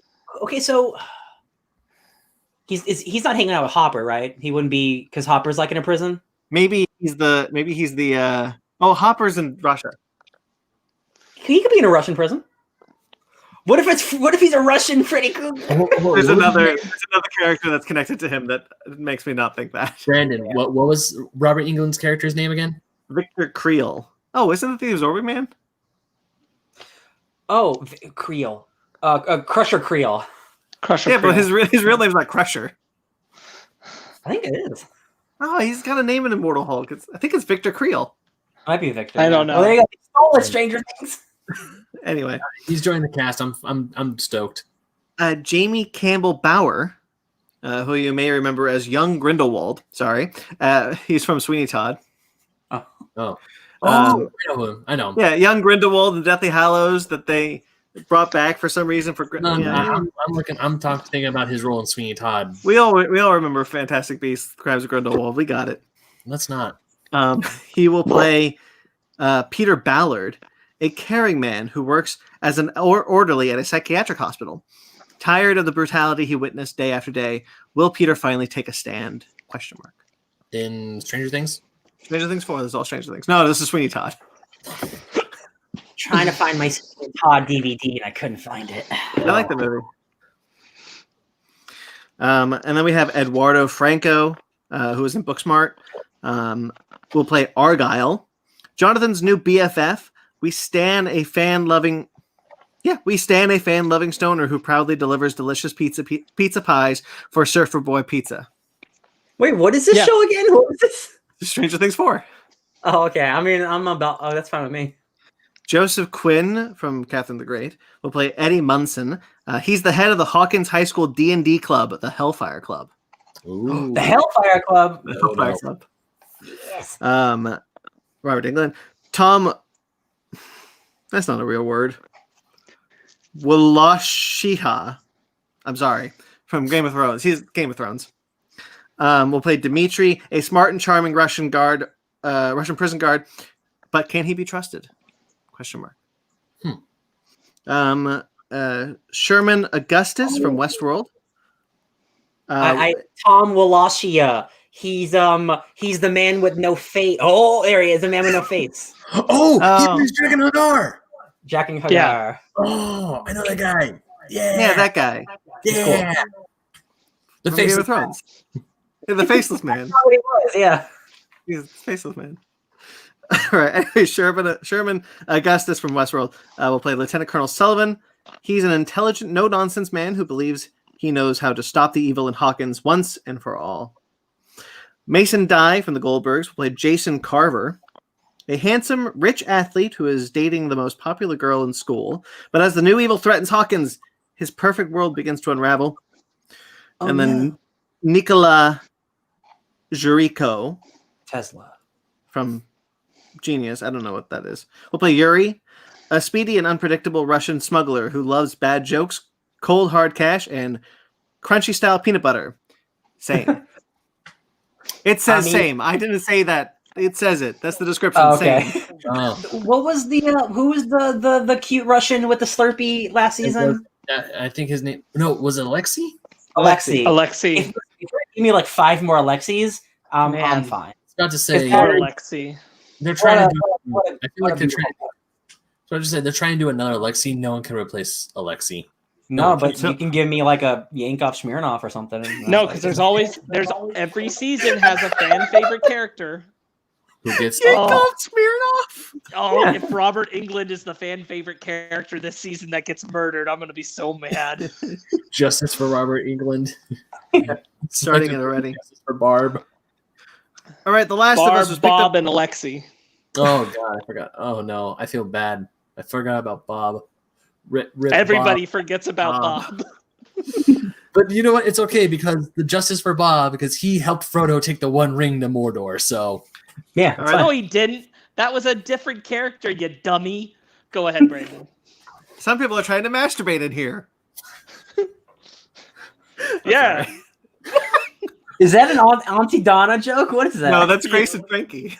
Oh, okay. Because I watched brought up earlier. I watched Auntie Donna skit about how 3 dudes sleeping in the same tent were all masturbating at different times, and they thought it was all weird.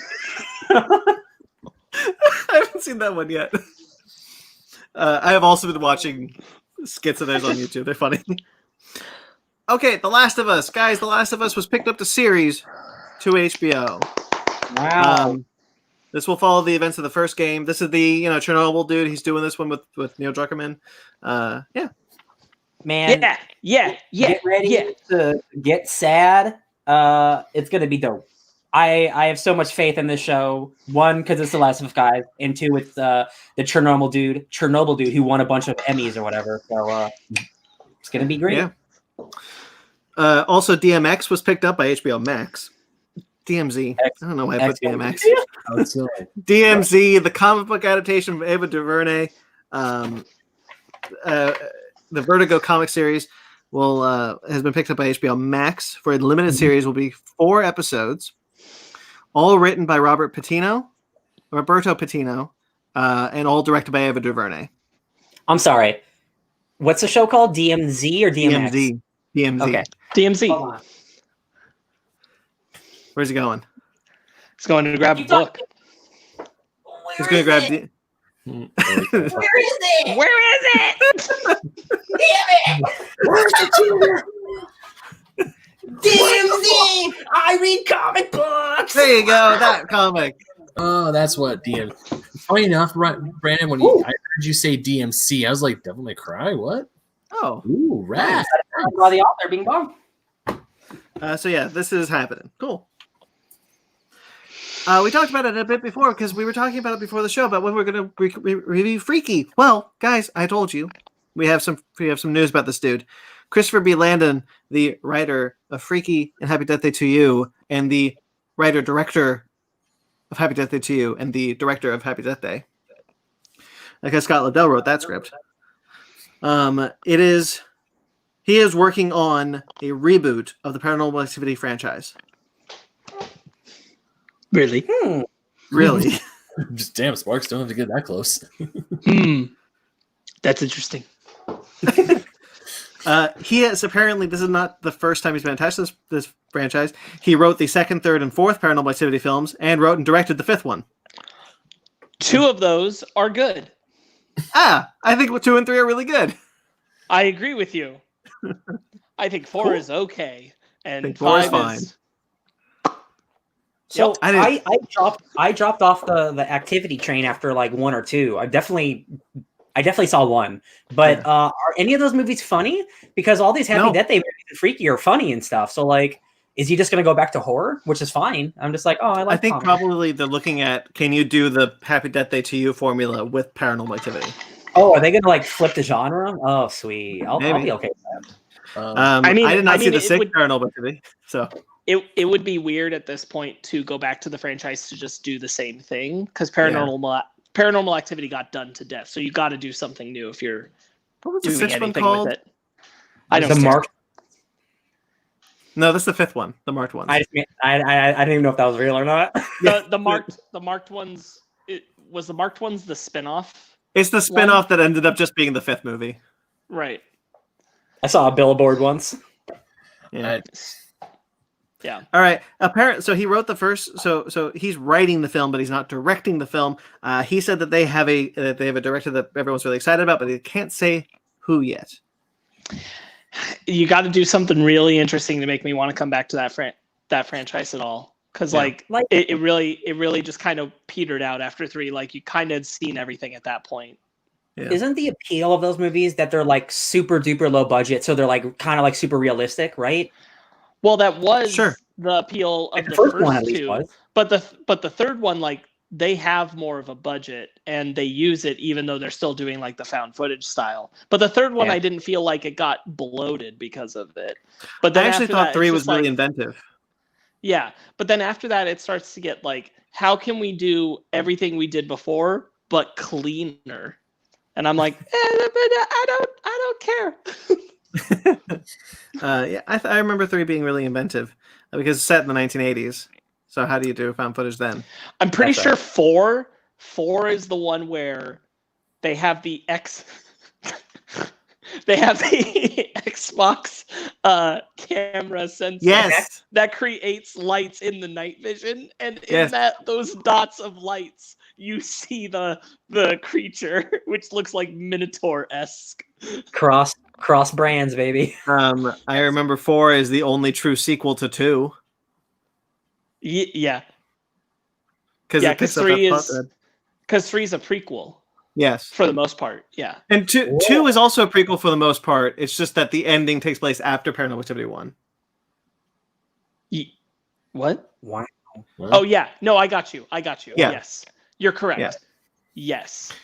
And then 3, it's even more prequel. And then 4, we go back to where we left off at the end of 2.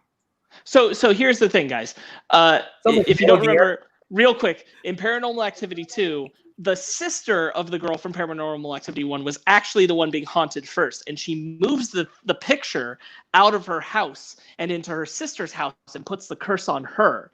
But the thing was actually after the baby. So it has to, once it possesses the sister, come back to her sister's house to take the baby. And then in the 4th one, it puts the baby with another family and then decides the baby got old enough. Okay, I'm taking back the kid. Yes. And then 5 is the Mexican family. Yes. It's possessed by a different thing. Yes. French is wild. Yes, it is. All right. Speaking of wild franchises, the Pink Panther is coming back. Doo-doo. Doo-doo. Now, I'm going to rip the joke right off of IGN. If you were asking yourself the cartoon character or the Peter Sellers character, it is why not both. ¿Por qué no? They are rebooting the Pink Panther franchise. Jeff Fowler, who was the director of Sonic the Hedgehog, and Chris Bremner, who was the co-writer for Bad Boys for Life, will reboot the franchise. It will revolve around a detective character who undergoes a traumatic event and begins hallucinating a cartoonish Pink Panther sidekick. ¿Por qué no las dos?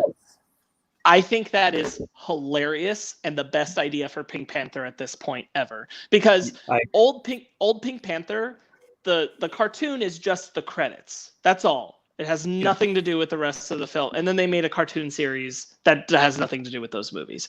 But it's just Peter Sellers trying to catch the diamond thing. But this idea is incredibly fascinating because you can just have this guy who, I hope it's still comedic and it's still Peter Sellers-esque. He's just haphazardly being good because this cartoon Pink Panther is leading him all these crazy places. Like, people are like, I don't know how he figures this stuff out. And he's just like, that darn cartoon Panther. Funny enough, I was actually introduced to the cartoon first, so when I saw the trailer for the Steve Martin film, I was very confused. I would like to buy a burger. Hold on. Oh my god. Okay, those movies are their own thing entirely. Jason Statham plays the soccer guy who owns the Pink Panther diamond. If Steve Martin weren't so charming, those movies wouldn't work. But Ben, hold on. Have you never seen any of the Peter Sellers films? Nope. I only remember the cartoon. You are doing yourself a massive disservice. You need to go back to those original films. I promise you. I've only seen the first one. I haven't seen the sequel. Peter Sellers rules, but I just can't stop laughing at. I would like to pick the burger. It's so dumb. I would like to buy a burger.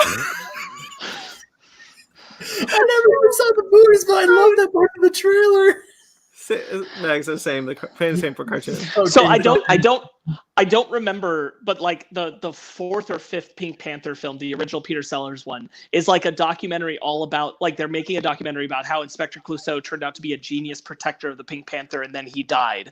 But it turns out by the end of the documentary that he didn't die. They just misplaced him. And it's so stupid, but it's so good. Okay. Good Lord. Moving on. Got some Disney news.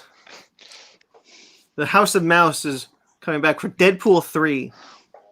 So the film franchise that they've always owned. Yeah. They didn't buy a company. No.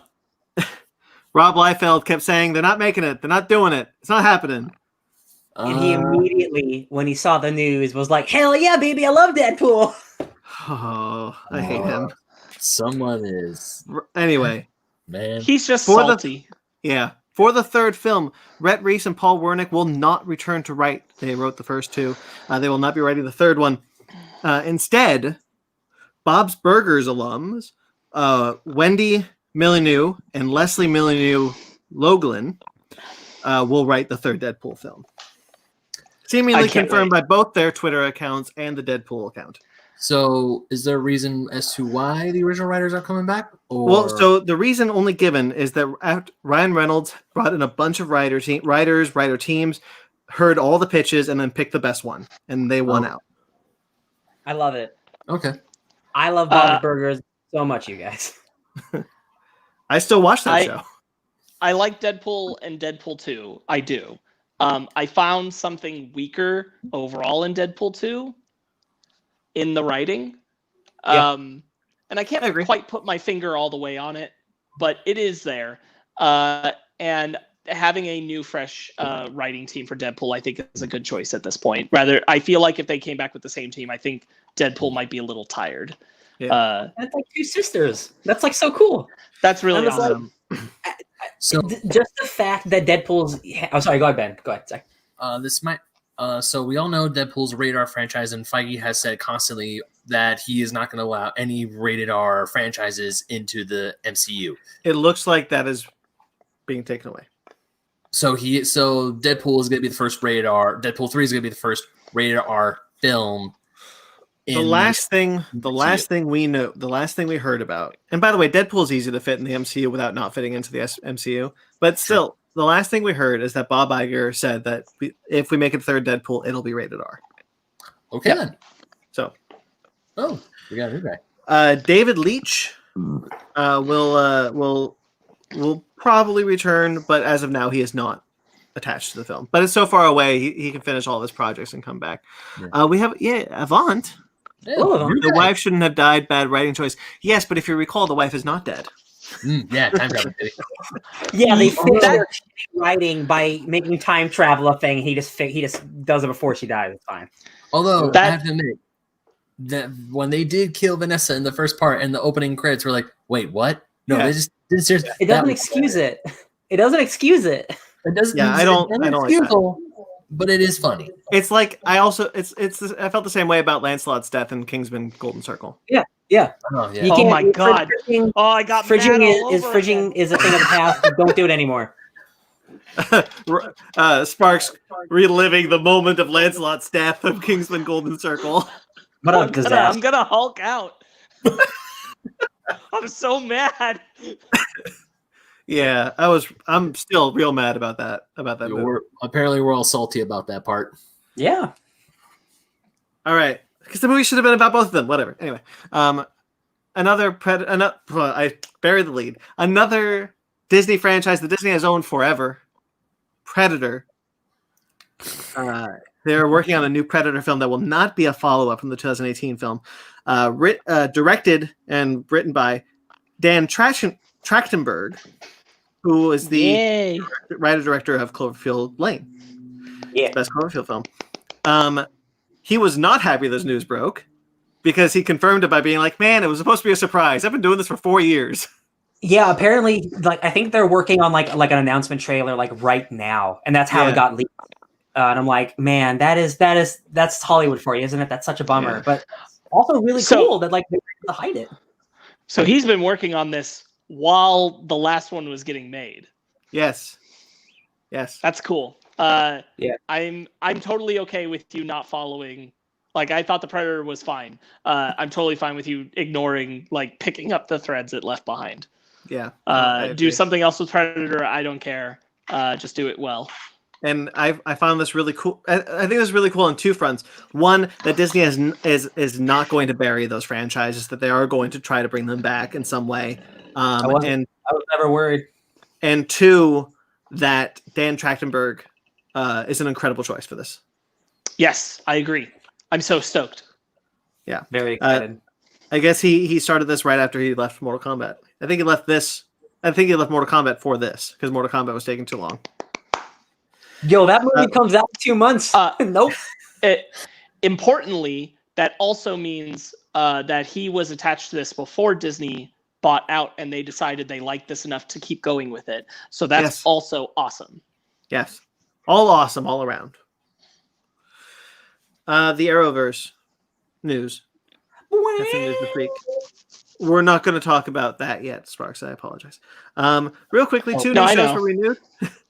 Batgirl and The Legend of Tomorrow get new seasons. Cool. Batwoman. Batwoman. What I say? I know what I said. Don't listen to me. This is not these coming seasons. These are one more season past. Correct? Yes. Avon says, any news on Disney's Jungle Cruise? Can't wait for the Disney attraction ride universe. Yeah. That's normally coming out like next summer, right? That was already scheduled. So. For next summer. No, it was supposed to come out last summer. Oh, was it? It was supposed to come out this year, and it was pushed to next year. Yeah. I don't know anymore. Dude, I forget. All right, so the Arrowverse. So Batgirl Legends of Tomorrow have been renewed for new season. Batwoman. Good for Legends of Tomorrow because that show turned out to be pretty great. So good for them. The other thing is they're getting a new show. They're getting an exciting new show called Wonder Girl. This will be about the breakout future state hit, and that's actually true because the internet loves her, honestly. But it will be about Yara Flor, who will be the new future state Wonder Woman next to Diana. Oh. She comes from the Amazon, which is why she's an Amazon. She's the Amazon rainforest, so not the Amazon thing. Not Amazonia. Not Amazonia. Or Themyscira, whatever it's called today. But yeah, so they're going to do it as a CW TV series from Berlanti Productions, so obviously Greg Berlanti, and Queen of the South executive producer and co-showrunner Dalen Rodriguez. So that's cool. Wow, man, that's like they must really have faith in that character, and like I'm sure it's great. Like that's a character who we haven't seen yet, and is only going to be in a book for 2 months. That's a lot of that's a whole, to build a whole show around that. That's insane. Here's the thing: I think this also says because the DC universe is a lot more connected than it used to be. All of the TV and comics and movies, they're a lot more connected. I think this means that this is confirmation that this future state stuff, at least the stuff that works, will remain in the continuity in some way. Yeah. I also think this is partially a reaction to knowing they're losing Supergirl. They're losing their buddy girl dynamic they were going to have. So bringing another bit of that energy, and it's also a good diversity pool. So and then the final bit of news was hit us a bit of a blow. Black Lightning will be ending at season 4. I'm pissed. Why? Let me tell you what's going to happen season 4 real quickly. Episode 7 of season 4 will be a backdoor pilot to a spin-off for the Painkiller, which will then spin off into its new show already confirmed and picked up at the CW for Painkiller, and the writer of Black Lightning is going to just keep going with that show. Who's Painkiller? Painkiller. So you guys watched the early episodes of Black Lightning. There was the boy who was interested in one of his daughters, and he gets hurt. His spine gets ruined, and he was a track star. So Tobias Whale takes him and drugs him up, and he becomes a supervillain called Painkiller. Oh. Who then becomes kind of an anti-hero. And now he's getting his own show. As opposed to Black Lightning? Wow. Yeah. I am not thrilled about this. As a feeling like it's great that they'll have Painkiller, so some part of the Black Lightning stuff is going to carry on. But as a person who has felt like Black Lightning has been given the short end of the stick this whole time, despite being the better show on the CW in most cases, this sucks. They've lost now 3 members of their Justice League. Especially because he just got brought into that whole universe, and they're like, but this is the one time. And I am not clear on if he's going to even get to do a crossover this year because of COVID. Like, I don't know how that's even going to work out. So that all was kind of for nothing, and I think that's stupid. Wow! I didn't even think about like a yearly crossover and how it's been a year already. Oh my god! Yeah. God, remember last year when we were like so ready for Crisis on Infinite Earths? Wow! I liked it. I still liked Crisis on Infinite Earths. No, I still like it too. I'm crazy. Wow. Yeah. I mean, because I agree with Sparks. Even though I haven't been watching the shows, I was glad they brought in the Black Lightning, and he had a seat on the Justice League, on their version of the Justice League, and now they're kind of giving him Das Boot. It's like, that's bullshit. You just brought him in. Yeah. It's like, I feel like I'm that meme. It's like, Thomas has never seen such bullshit before. Over on the other Earth, Earth 2, Stargirl's Earth, Jakeem Thunder has been cast. I thought this was going to happen. Alkoya Brunson has been cast as the JSA legacy character who will control Thunder. Lightning, sorry. Cool. The genie. Rad. And then over on HBO Max, the Batman has lost its showrunner. Terrence Winter has departed the series due to creative differences. Ruh-roh, Robin. Yeah, not a good week for DC. Hey, as long as James Mangold is still attached, then whatever. Matt Reeves?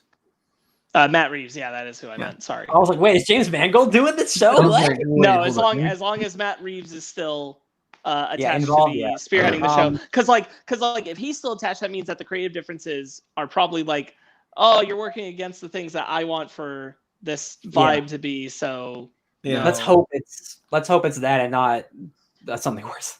Yeah, right. When Matt Reeves leaves because of creative differences, I will worry. You're the director of the movie. He leaves the movie. Oh no! Directed by Joss Whedon. Jesus. Directed by Zack Snyder. Oh! Somehow it got worse. All right. The biggest news that came out of HBO Max was that Wonder Woman 1984 will be going to HBO Max and cinemas on December 25th. At no additional cost. With a little middle finger to Disney. I don't know if you guys saw it in the background. Well, they're already the most expensive streaming service by far. Yeah. So I'm good not having to pay extra for that. Yeah, me too. $30 is a lot of money for Disney movies too. I stand by that. I feel the same way about this that I felt about Soul, which is that I think it is a disservice to all the people that worked on that movie to not offer it at least like $5 or $10. Especially because, again, I go back to, we haven't seen it out of Warner yet. We have seen it out of Disney. Other people are losing their jobs while they are giving these kind of benefits when they could be making income to help those people keep their jobs. And I'm sure this is the longer coronavirus goes on, that's going to happen at Warner Brothers too. And I'm like, I'm sure everybody would agree. I would rather that they spend at least $5 or $10 on the movie on the streaming app so that those people get to keep their jobs. Yeah. So I still don't like this. It is nice that they're bringing it to theaters as well. Yes. So you have that option if you want to go to the theater. Importantly, no HBO Max outside of the U.S. Yes. Only in theaters outside of the U.S. Yeah. Well, a lot of theaters outside of the U.S. are open. Yeah. I think this is a pretty good movie. Like, I would have waited till next summer to see it in theaters. Honestly, like that's the movie I would love to have seen on the big screen. I'm still gonna go see this one in drive-in for sure. Yeah. But hey, I'm glad. I'm super excited for the movie. It's one of my most anticipated films of last year, actually. I'm really excited still. Yeah, my big thing is just that still standing by that same point of like, wasn't it you should be supposed to come out in 2019? Yes. Jesus, crazy. Warner Brothers. All right, trailers, guys. We're in trailer talk. I'm gonna mix these up. We'll start with the longest, Cyberpunk 2077. Ooh, I don't think I've ever been this excited for a CD Projekt Red game. I haven't been excited for it because I actually really want to get my hands on this game. Because while I was watching, I knew this game was going to be cool from all the trailers and Keanu Reeves and everything.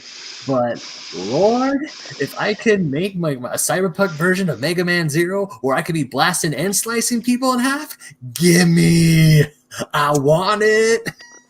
Yeah, so this game was supposed to be out like this week, and it got delayed, which was a big uproar on the internet. But CD Projekt Red releases the game every 5 years, and it's for good reason. Because if you watch this 5-minute trailer, the breadth and depth of things you can do in this game are just unparalleled to other developers on like Rockstar who make Grand Theft Auto. The way that this game looks, the amount of stuff you do, you can first of all, you can choose different branches. You can be like a rich guy, a poor guy, a guy in the middle, and have completely different stories in your 100-hour RPG. And then you can play it multiple times over and get different stories every time. It's really like once in a generation type of game. And I'm just, you guys know how excited I am for this. Like Yeah. I'm seething waiting for it. It looks Yeah, so cool. I thought this looked incredible. I can't wait to get my next gen console so I can play it on that. Yeah, I'm waiting for it. Gonna be a I'm good gonna time. get it on PS5. As cool as it probably will look on a PS4. I'm waiting for my PS5. I'm waiting for my PS5. My girlfriend and my roommate, we're going to be pulling money together. We're going to be getting a brand new super high def TV for Black Friday this year for our downstairs, and that's when I eventually get the PS5. Those things are on sale now because Black Friday's been the whole month. Yeah, because they don't want to rush on Black Friday. Oh yeah, when I mean Black Friday, I mean like the Black Friday sale. We're not going to go on Black Friday, but since go ahead, Ben. Yeah, but man, this is the most I've ever been excited for Cyberpunk 2077. Because before it's like, I'll probably give it a shot. Now it's like, you got me. I'm sold. I definitely I got here around 2 a.m. This morning in Monterey, and I had to watch the New Mutants, so I was booting it up. But I got on Twitter and found out that Best Buy was selling PS5s, so I had Best Buy in one hand and New Mutants starting, and I was just I got the PS5 in my cart, and look, they did a really good system for it. They were fighting the bots. They made a validation code and all this other stuff to make sure that you're a person who's buying a PS5, which was great. However, they were only selling stock for stores that would have it available within the week, and nowhere within 250 miles of Monterey or down there had it available. And I'm like, well, F me in the A, I guess. Just find you in the Alps, apparently. I'm seeing pictures online of people who have literally 100 PS5s, and they're selling them on eBay for $1,000. And I'm like, that's always how it is at launch. But unfortunately, the pandemic has made it even worse. So those people, I would like to punch them in the face. They all sell. Rampantly, the PlayStation Direct and Best Buy have been pretty good about fighting bots, but Walmart and Target got bot hit with every bit of PS5 launch hard, and so people got just multiple PS5s and are selling them for double or more. It's insane. I figure all the games that I want are going to be on the PS4 anyway, so I'll wait till next year. I got a PC, except baby. Ratchet and Clank, my man. Ratchet and Clank. I can still wait till next year. Yeah, you can. It's not out yet. Yeah. But yeah, so Immortals, Phoenix Rising, I'll buy that. That's on the PS4. Yeah. Max says that's why I wait for special PS5. Yeah. Oh yeah, for a special or something next year. Yeah. Yep. So speaking of Immortals, Phoenix Rising, was that trailer just like a trailer? Okay. You took my segue. Yes. Speaking of Immortals, Phoenix Rising, what were we talking about before? PS5. We were talking about Cyberpunk. Right. Okay. Immortals Phoenix Rising had a very interesting trailer this week where they crossed over with Finn and Jake from Adventure Time. Yeah. So I saw that on Instagram, and then I immediately messaged Brandon, and I was like, what? What's happening? It's unfortunately just a cute marketing thing. There's no product in the game or anything. Like Rick and Morty is the brand that does this the most. They will just make commercials for brands. Well, they actually did. They made a PS5 one. Yeah. So this is just, there's nothing in the game. It's just an Adventure Time brand, a commercial. That's all it is. That's too bad, because that would be cool. Yeah. That's why it's so weird. There's not the sword or Finn or Jake or anything in the game. It's just a commercial they made. No, that's kind of lame. Did they confirm that that's the case? Asking. I mean, no. I mean, okay. They've already released what the DLC will be. I didn't write it down, but it's some cool stuff. It's all story stuff. Yeah. My only point in that was because the language, I'm looking for it right now. If I can, here it is. The language that Cartoon Network used was something mathematical is coming soon from Ubisoft, making it sound like they were actually going to have something in the game when they posted the video. If they were going to announce it, they probably should have announced it when the video came out. They haven't announced it yet. I agree. I was just saying the language is confusing. Yeah. I looked online for it everywhere, and people were also confused. So this was just for fun? And I'm like, I guess so. What? Okay. Tom and Jerry. Let's go there next. Chloe Grace Moritz. Tom and Jerry. Listen, everybody needs a new car. Everybody needs a new car now and then. Like I'm not gonna get mad at him for it. I did not. This is bad, guys. This is a bad trailer. No, it wasn't only bad. It just okay. The animation is terrible, and that's the part that offends me the most. Is that the animation compared to like put against live action, it looks like shit. And I'm like, the Scooby-Doo movies look better. The live action Scooby-Doo movies look better than this because they at least blend and look like they're part of the same world. This just doesn't work. The Smurfs movie looks better. What did we just watch that did this? Sonic the Hedgehog looks better because at least he looks like he's in the world. There's one shot where like they're near like an elevator or something, and Chloe Grace Moretz like freaks out. And it is so bad. It looks so like she's just on a green screen. I'm like, this is a big budget movie. What is going on? How does it look this bad? This looks like the Rocky and Bullwinkle movie. I always knew it should.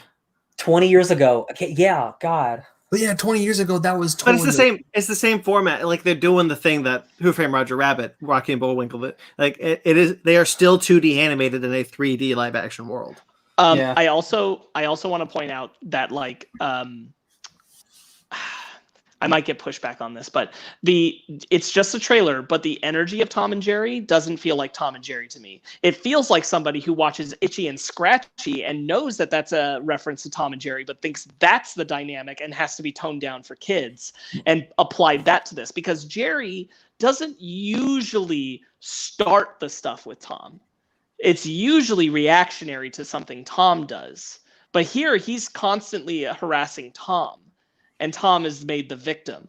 Like Tom does become victim a lot, but he usually starts it. I'm just mad about it. Mag says not as bad as Woody the Woodpecker. Yeah, that's true. We don't talk about Woody the Woodpecker. We don't talk about it. We pretend we that. I watched Tom and Jerry as a kid, but I have like no real nostalgia for it. It just looks like another one of those bad, Rocky Bullwinkle Smurfs. My mom can attest. Besides Looney Tunes, it was Looney Tunes, Tom and Jerry. Who Framed Roger Rabbit looks better than this. Yes, yes, it does. It's a 40-year-old movie. Not only that, okay. Let me. Not only that, Tom and Jerry just looks god awful, and even Chloe Grace Moretz doesn't look like she's having any energy into it. It looks like shit, and even the actors look like they're not having fun. Funny, but still, the 3D animation they use on them is very like, it's not clean. It's very smoothed, and so there's not a lot of detail in the line work of it, and so they don't look very good. This looks like the CGI movies they've made for Tom and Jerry that are just like they use 3D CGI to animate them, just regular animated films. This looks like that, but just laid over a live action, and that looks terrible. Like honestly, them 2D drawn would work better than this. That would look at least more like Space Jam or something. Like the lighting and shading on them doesn't look good. They just don't blend into the world, and it looks atrocious. And I'm like, what's the point? If they don't even look good, what's the point? So one of the things that I really want to say about this is that in the case of Who Framed Roger Rabbit, and correct me if I'm wrong, Rocky and Bullwinkle, they knew they were cartoons. They knew they were fictional things the whole time. Whereas in Tom and Jerry, she was like, "Oh, this is a real cat. This is totally a real cat." No, if it's the Scooby-Doo thing. It's he is totally a real Great Dane, even though there are dogs in the world who are not talking. But that doesn't work when they look this cartoonish. Nope. Sure. Tim Story directed the Fantastic Four movies. Tim Story also directed Shaft. That movie is awful. And Barbershop, and that's fine. So now seeing this trailer makes me want to watch the very first Tom and Jerry anime movie that came out in the 90s. I had that shit on VHS. Tom and Jerry is very much something where, like, I don't feel like it should ever be made live action. I really don't. I think it should stay there's no point to it. It should stay entirely animated. They do not. Their whole dynamic is thrown off by any interaction with human beings. Why are people so scared just to make big budget cartoons? Why are they so scared? Okay. Speaking of terrible, Estella Scrooge. Please tell me you guys watch this. Oh, Brandon. Yes. I watched it. Brandon. You needed to suffer with me. Why did I Edge- wasn't sure. I was really worried going into this because, like, I thought you might have like really liked this, and I'm like, this is the worst thing I've ever seen. Doesn't it just? I really hate the attempts to like make things that are definitely outside the realm of possibility in the time of COVID. Real quick, that Hocus Pocus Spectacular, it looks like this, like the kind of goofy CGI and stuff, Oh, yeah. but it doesn't matter because the feature is to see the actors that you're seeing do the thing, and so you kind of don't care. But for this doesn't have that kind of like celebrity status mass appeal. I watched this with Megan, who knows Broadway stuff, and she didn't even give a crap. So this was this is a bunch of Broadway actors in this movie. What Sparks is referring to, for those of you who don't know, is that this movie was made with nobody in the same room as each other. And they are all digitally inserted, which is why the background is all green screen. I didn't know that. It makes sense now. So they all had their own cameras and their own lighting equipment, and they did their own bits. And then they put that on a CG background and spliced this movie together. And it shows. Yeah, it really does. Now, I get it. It's the age of COVID. I have a lot of friends who worked on Broadway, who worked off Broadway, and they're hurting right now because they can't essentially go to work. It sucks. I understand they're trying to find ways to earn, but dear Lord. I forget the name of it, but Megan and I, with a friend of ours, Scott, watched a different Broadway musical like made at home during COVID thing earlier this year. I'll ask her the name of it and try and get it to you guys later. But it's much more famous Broadway stars like James Monroe Iglehart, who originated the genie on Broadway. Also wrote Spider-Man a couple of times, guys, in comics. Just fun thing because we're a nerd podcast. Anyway, what they did is they did a murder mystery invitation thing, but they all filmed it from their own homes. So there was a murder thing that was supposed to happen in the bathroom. So one of them filmed themselves in the tub and the other person filmed themselves in the doorway of a bathroom and just made it seem like it's the same, but they're not trying to create a set that doesn't exist. So they actually functionally recreated like what felt like one house just by using their own individual rooms. And just filming those. And I mean, like, it's low budget, it's cheap production quality, but it at least feels genuine. Now, you see, that sounds creative and cool. This, whatever, I know I'm pointing to my ceiling, but Estella Scrooge seems lame. Screw this ceiling. Yeah. Yeah. Screw you, blank space on my ceiling that doesn't have a poster yet. I watch a lot of Red Letter Media, and they their whole thing is like they make fun of like old like straight to DVD movies and stuff. And I'm like, this looks like a movie they would make fun of. Just the production value, like everyone's really giving it their best, which means it's probably going to be really bad. Good. Hey man, good for you for making something though, I guess. Yeah. You know, my heart goes out to the Broadway actors, to the people working backstage. My heart goes out to them, but yikes. Know your limits. Know when you don't know how to light yourself or film yourself on a green screen or edit any of that. Know your limits. Mm-hmm. Do you guys want bad next or controversy next? yes. Ooh, I think we should do controversy next if it's what I think it is, because it's musical. Music. Okay. Oh man. Also, Sparks, much like with this trailer, and I'm like, oh god, I hope this isn't something I'm supposed to like. Oh my god. I'm really sad that Leslie Odom Jr. is in this. He's the black guy you see in that. He was Aaron Burr in Hamilton on Disney Plus. Oh. Yeah. I really like Leslie Odom Jr. But so this is there's a whole thing. Let's tell them what this movie is real quick. It is directed by Sia. Sia, thank you. This has written and directed. Written and directed by Sia. This has Kate Hudson. Yes. Mm-hmm. Looking like she's 13. Whatever. Wild. Anyway, so that's what this is. There's been some controversy about it. That's a girl named Maddie Ziegler, who is cast in a lot of Sia stuff, and she chose to make her the main autistic girl you're seeing. Music is her name.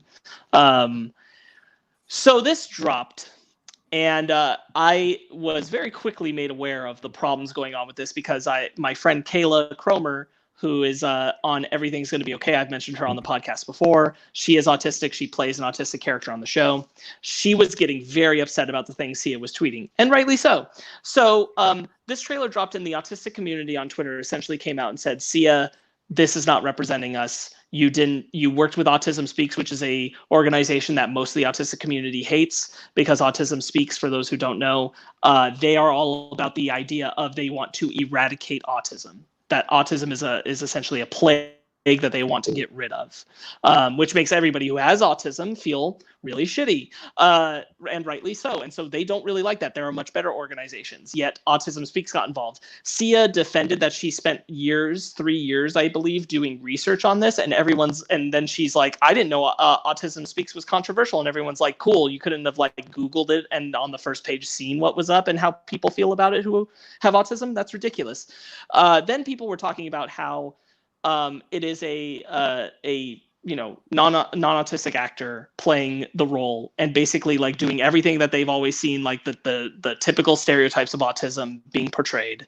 And why didn't she cast an autistic actor for it?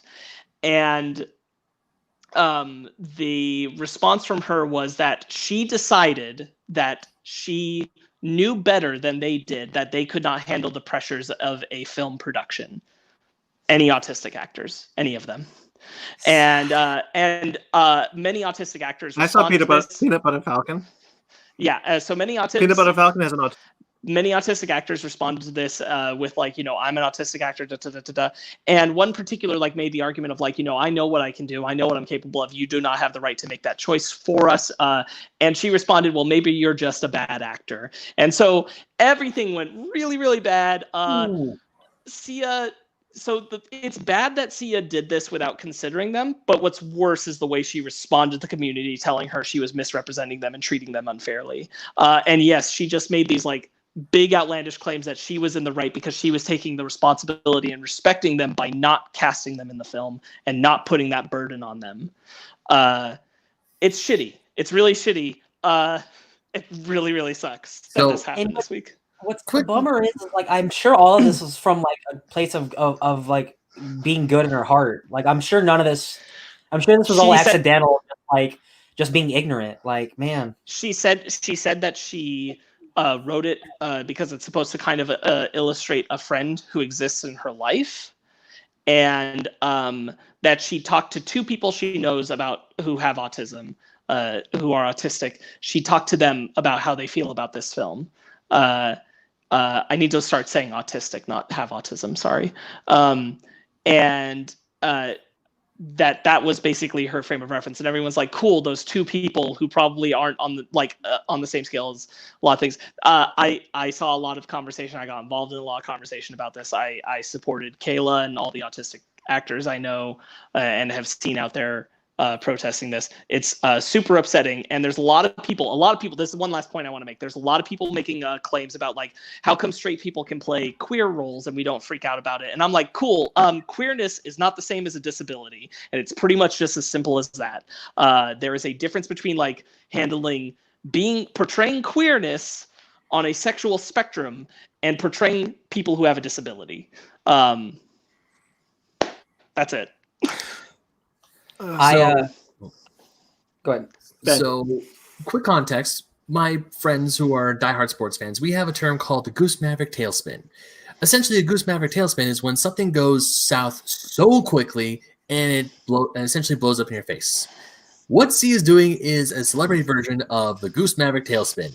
Because, dear Lord, that went south quick. All the comments, because I didn't know anything about this movie or whatever. I watched the trailer on YouTube, and I immediately scrolled down. Oh boy, people are not happy. So that's when I was like, okay, I hope this is what Sparks is going to talk about. Because if I'm just about the conversation, like, yo, this movie looks dope, and I'm like, oh no, Sparks, oh no, no, I was very, very aware.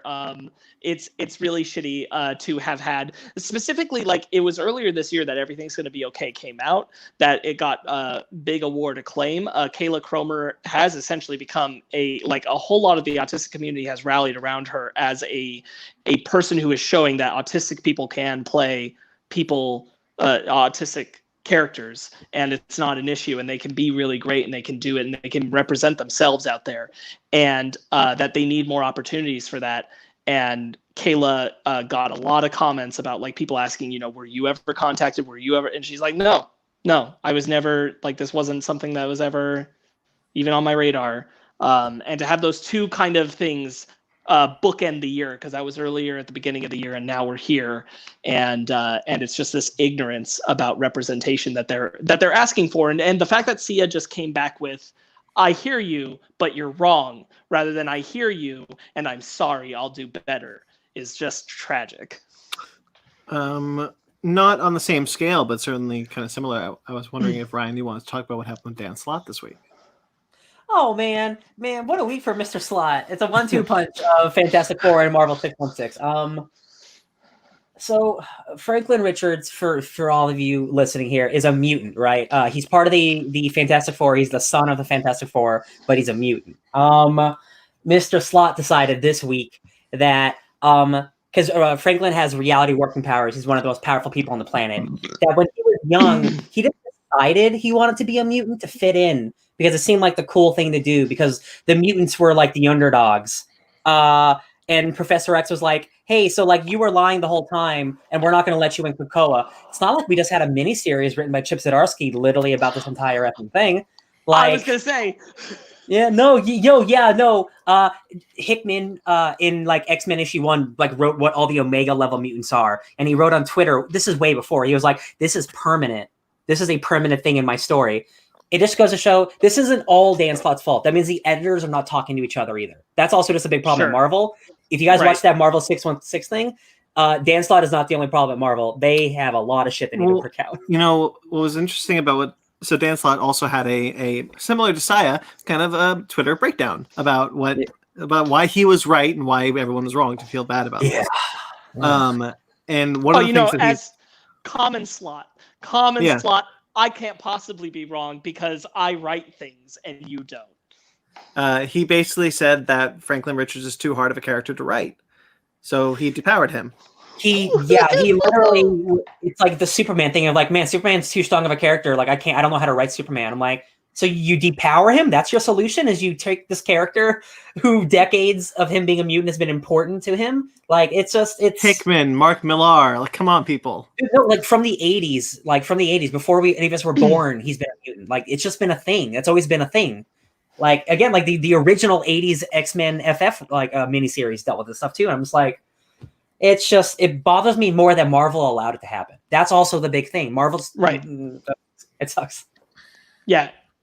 All right. Yeah, it's crazy. Chaos Walking. How about we go to Chaos Walking next? Daisy Ridley looks terrible with blonde hair, and I just want to get that out of the way right away. I did not know that was her. It was 3/4 of the way through that trailer when I thought, is that Daisy Ridley? And then her name popped. I'm like, wow, I don't like her with blonde hair.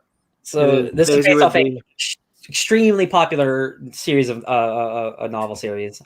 Very young adult, very loving. And produced by Lionsgate, which apparently they're the ones they're like, it's like from Lionsgate, the young adults masterminds apparently.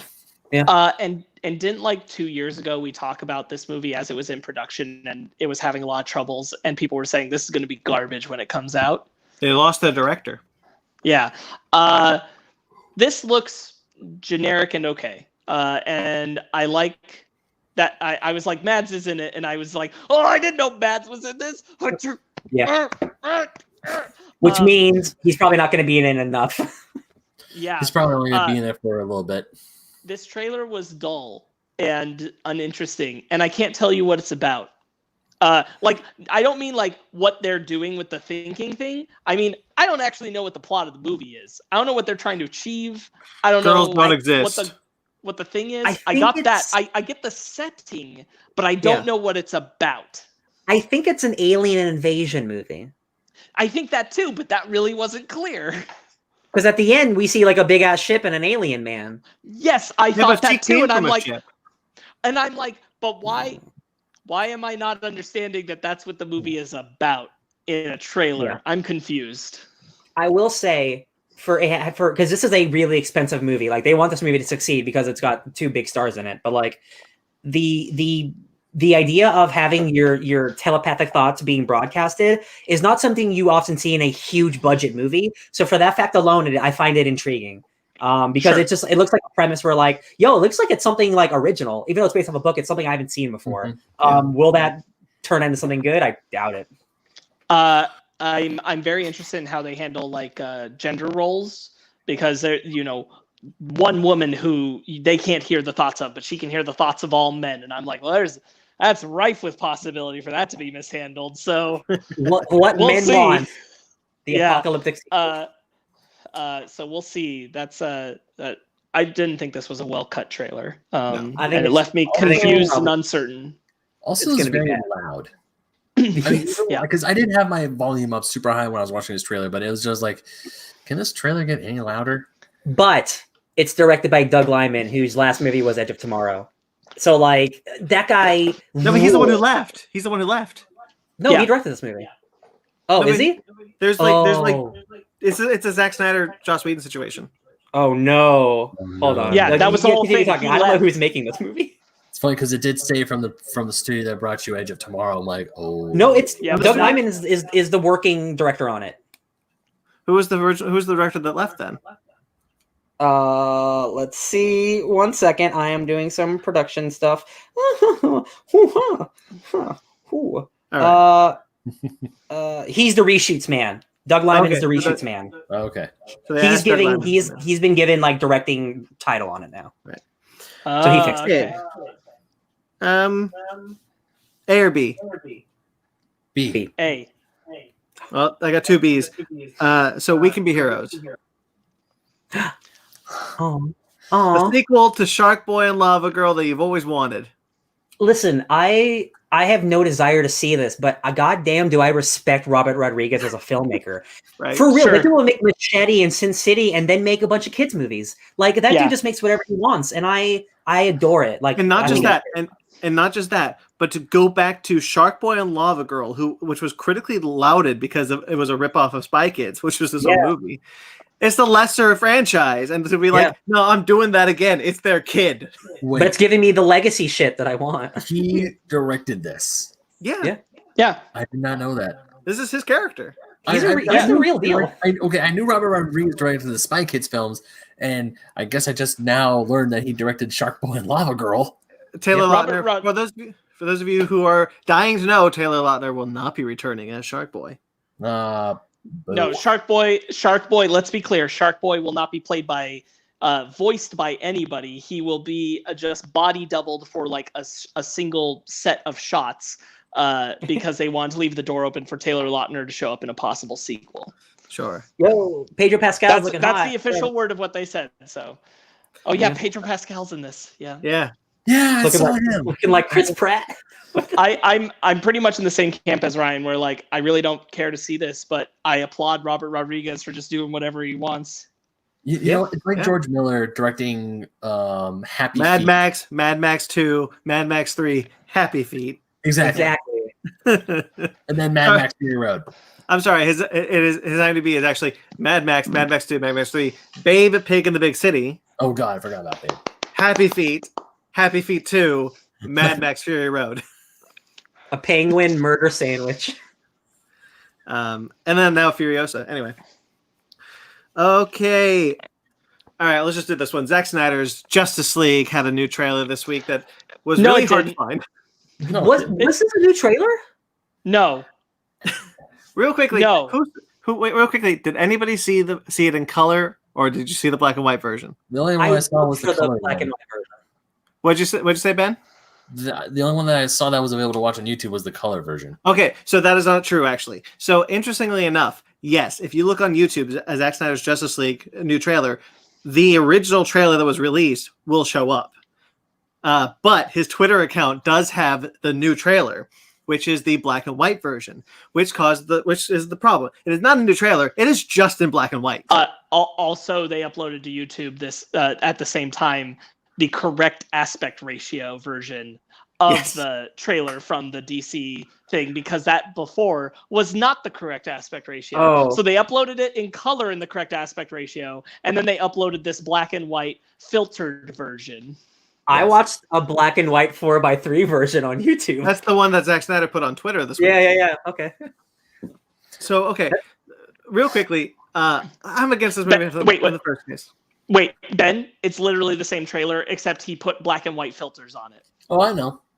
Right. So you're looking at a black and white movie. Let's say you look at an old black and white movie. Boy, those darks are real dark. Boy, those brights are real bright. They're supposed to be. Look at those grays. You can tell what's else. Mad Max has a black and chrome edition. Logan has a black and white version, where both of those directors went back through the edit and did their damnedest to make it look like it was shot on black and white film stock.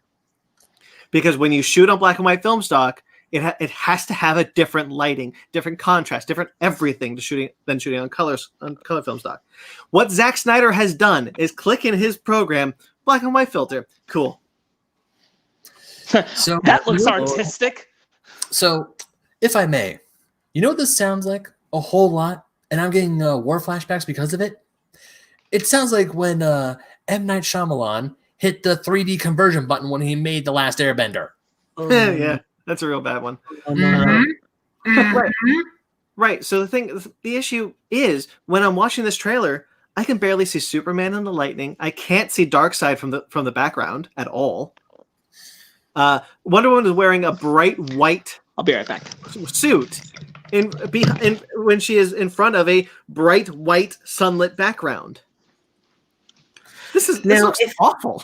If it's, I'm not being devil's advocate, but I will say in that 3-minute trailer, there's probably 5 seconds where I think it does look good in black and white. That's because he's a good filmmaker, a visual filmmaker. But again, 5 seconds out of a 3-minute trailer, like again, you have to shoot for black and white. You can't just turn a switch on. Yeah. I think Zack Snyder thinks he's so good he can just turn it into black and white and it looks just as good, when that's just not the case. I think what's happened here is exactly that. But like, if he wants to make it black and white, then he needs to go back through the edit and really change the contrast in some of these things.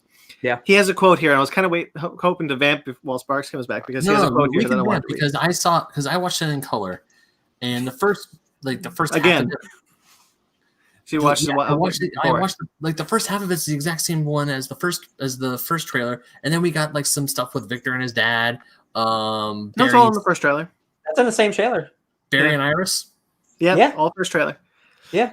Am I not remembering? Because I looked at the date and trailer, but I don't think there's any new footage. Oh. No, there is an uploaded version of the original trailer that was released months ago for DC Fandom.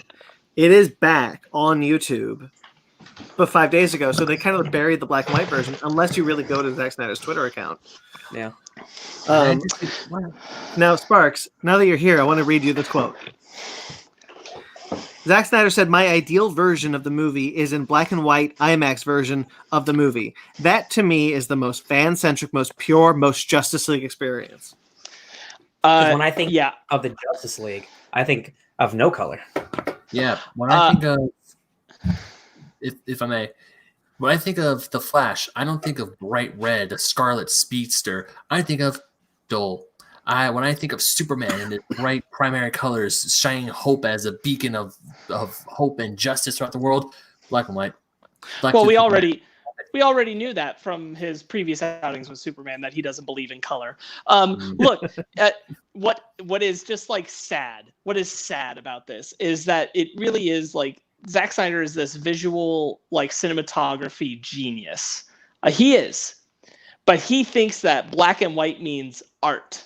That it means this is artistic. This is a higher level. That's his logic. This looks like it's got the dramatic oomph now. This means high-end art because I turned it into black and white post-op.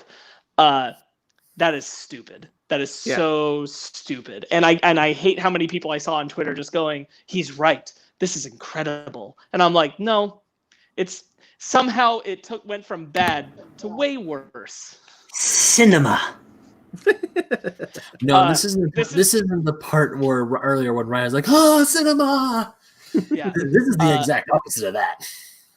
This was also the week where the Steppenwolf picture came out, and I guess he was there. People told me he was in that picture, but I couldn't find him. Took me a minute. Did you see the Steppenwolf picture, Ben? Is that the one where his suit is more spiky?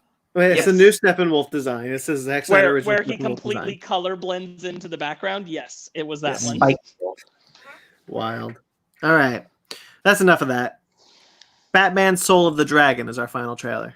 It's the new Bruce Timm animated feature. I wish that this was more stylistic to match the tone. I agree. I feel like if you're going to do something that's supposed to have this like hard 70s like vibe, dragon. Yeah, then be adventurous with the style. Don't do the same thing I've seen in tons of DC movies before stylistically. I find the style of it dull. It feels. Go ahead. I was gonna ask, is this supposed to take place in the 70s? Because if it is, hell yeah. But if it's not, it's just like, oh, we're trying to be 70s, but we're not in the 70s. Then It takes place in the 70s. It feels like it's a martial arts tournament, but with the Batman characters, which is dope. Like it's Enter the Dragon, both Batman. But if you're gonna do that, like there's no style to it. It's just like a cartoon. Like there's you know who should be visually creating that film? Tartakovsky. It should be oozing style. Think of that Luke Cage comic he did. That's what this should look like. It should look like it's oozing that 70s vibe all over it. It doesn't. It looks like the same thing, and I'm like, why? Why? That's boring. It's the most boring animation option I've ever seen. Yeah.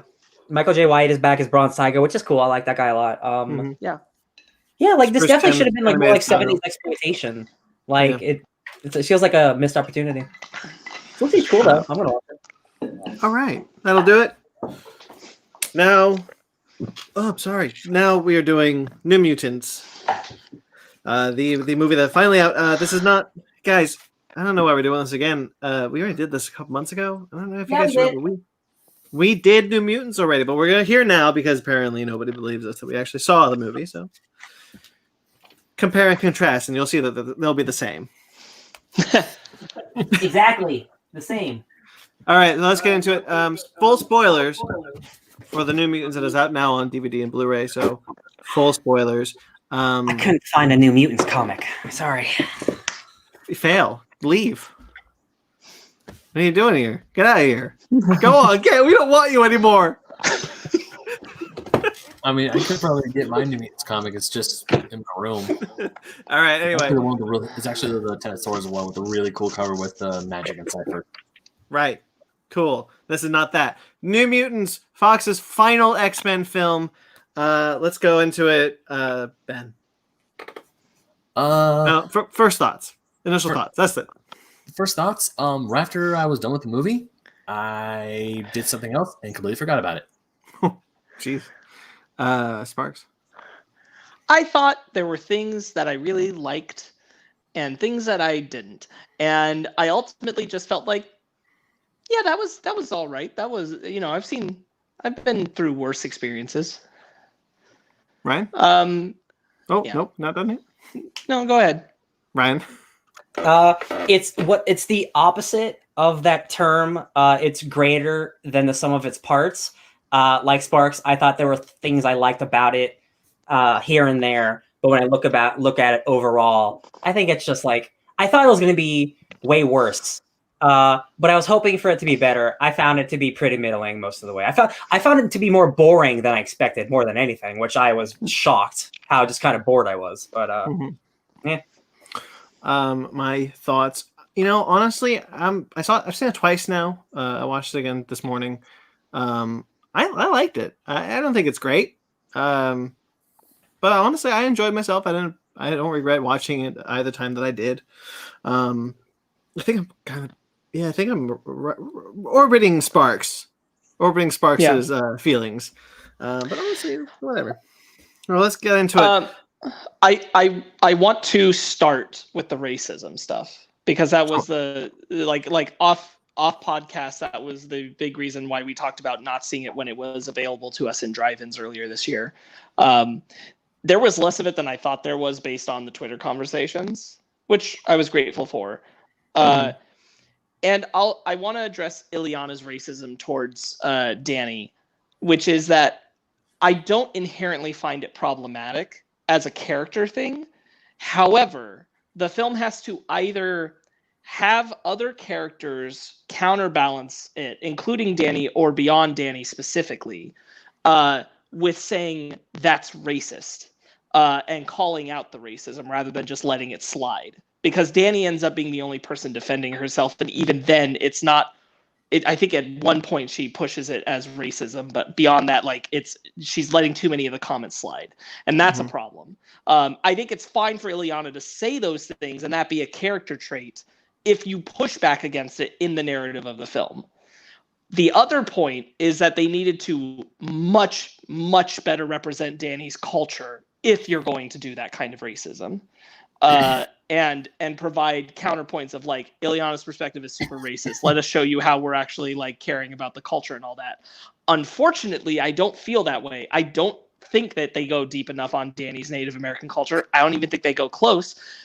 I really hate that the movie is bookended by this readaptation of the "which wolf do you feed" story, but turned into a bear and turned into a Native American myth, which it isn't, and just given that as like, see, culture, and that makes the Ileana racism really not have any kind of pushback on it through the film's like construction, and that's why I think the racism is really egregious.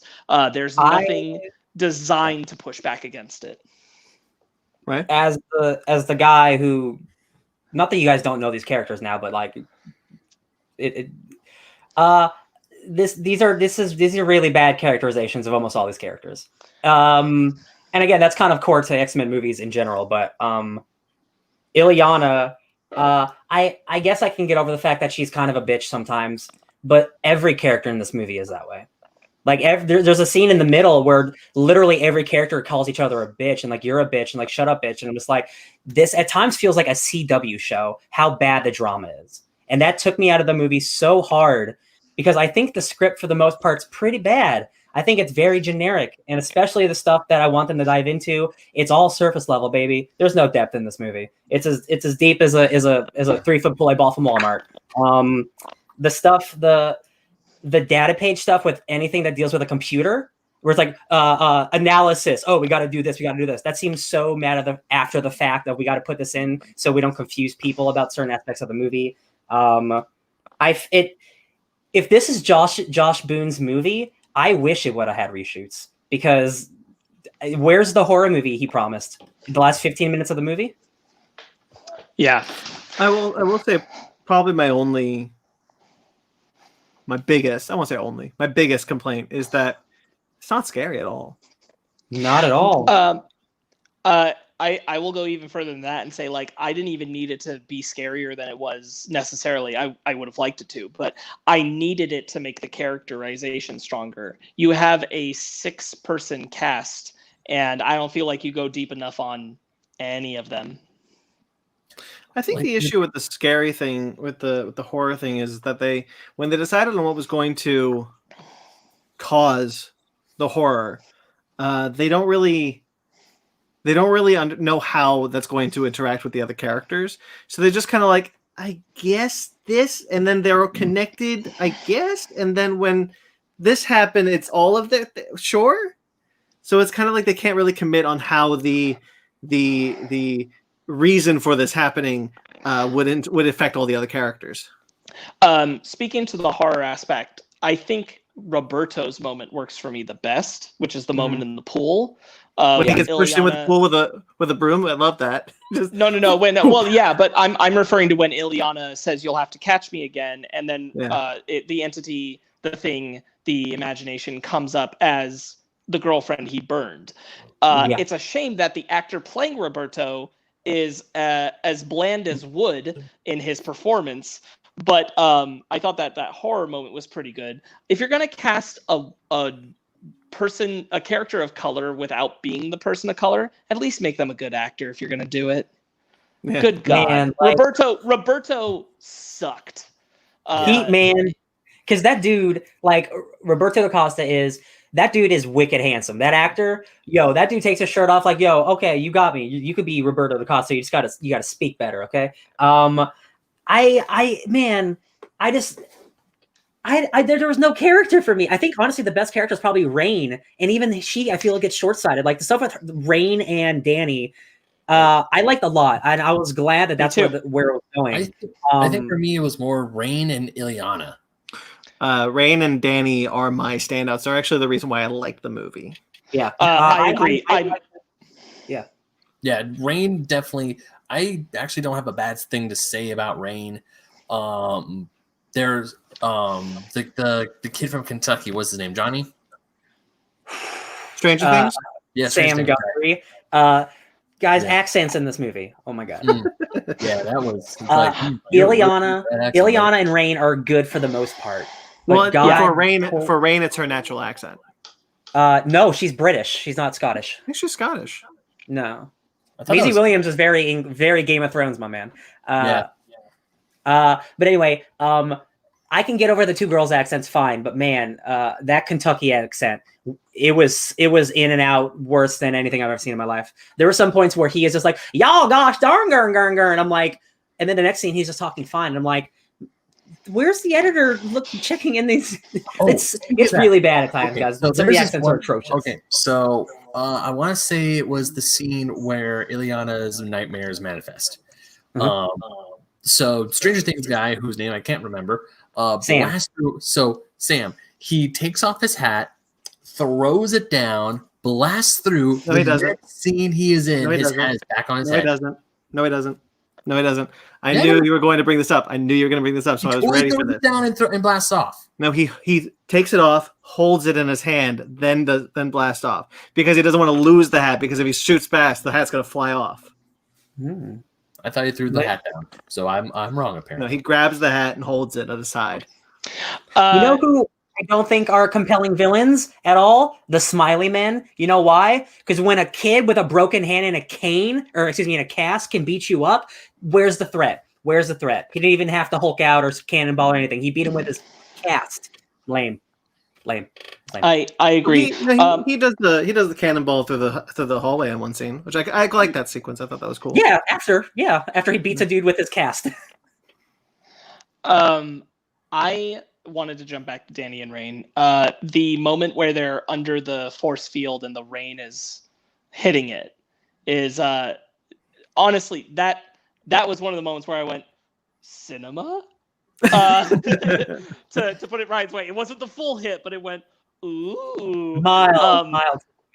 Yeah, I thought that was a really pretty moment. And again, like the only thing holding me back on the Danny Rain stuff, because it was also my favorite element of the film, and I'm glad that they at least went far enough to make it an overtly romantic thing.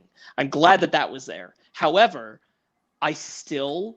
this is across the board, but especially with those two, I'm like, if anybody needed those two, I wish I understood who these characters are.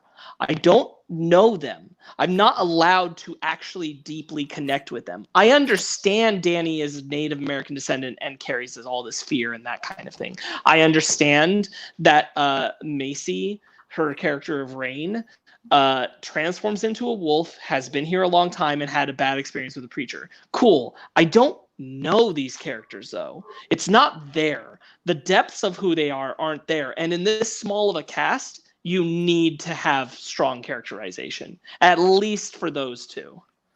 I love that they're watching Buffy DVDs all the time whenever they're watching TV. Yeah. You know what?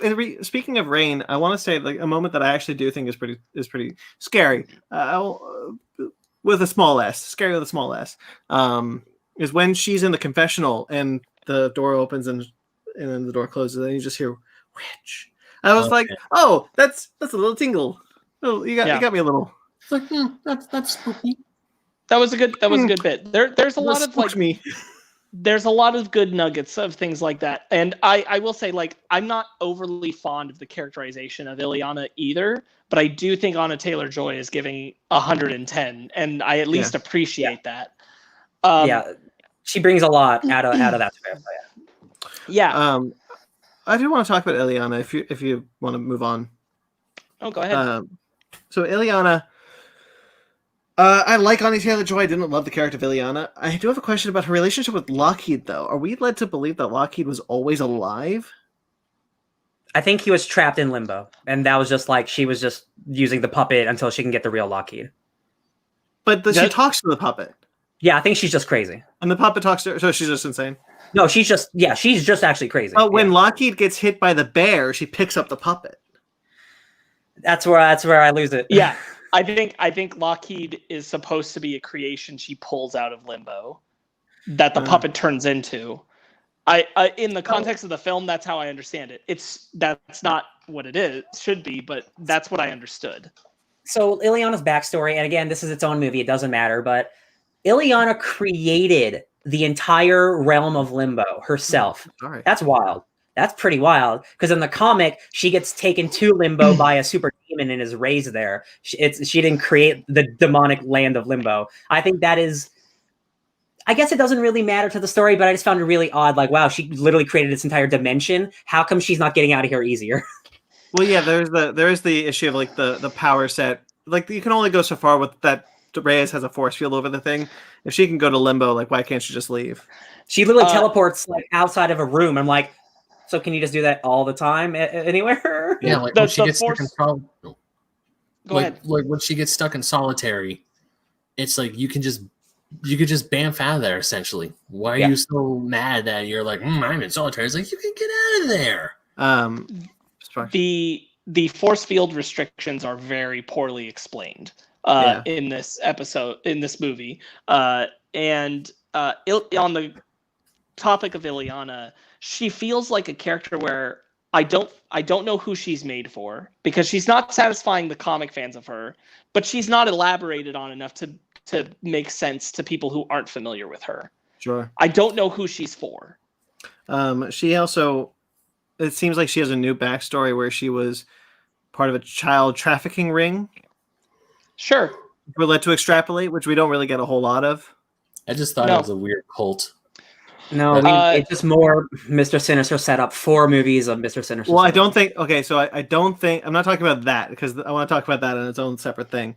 But when we see her as a child, I think the smiling men are meant to be like these human traffickers that had stolen her at birth. Oh yeah. They're they're evil men. Which why she sees them as smiling men and not, it's similar to Hill House. Yeah. The evolution of Danny. Sorry. The no, evolution Hill House. Are you good?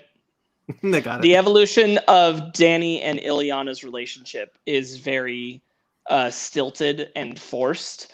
Sure. It's just like this one interaction, and then Ileana decides to suddenly open up and be like, I'll confess a ton of things to you that are deeply personal, and I've been standoffish about it, and I'll be standoffish about it again later. And I'm like, this is just poorly written. There's the montage. No sense. There's the montage that I just hate, that it's like every kid's thing has to have a montage of all of them getting along, when literally 5 minutes ago you were yelling at each other. I do not believe that you guys are BFFs now just because you drugged the doctor. Or the fact that they go up to the attic, and it's like, oh, this is the only place the doctor can't watch us. The doctor's clearly watching him. The very next day, she's like, I want to talk about obedience. That could have been a great part. Like, hey, I know about your little secret hideout up in the attic.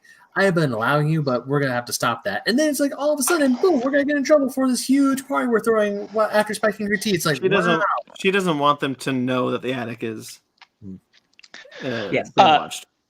In defense of the montage moment a little bit, Ryan, I'll push back on it just a little, because I thought the same thing, but at the same time, I'm like, most of the time of that montage, they focus on Danny and Rain together, and Sam and Roberto together, like they're already kind of pairs that get along, and they don't diverge too far from that. But I know what you mean, because the element still is there of a group, which doesn't work for me, but they did kind of break it up.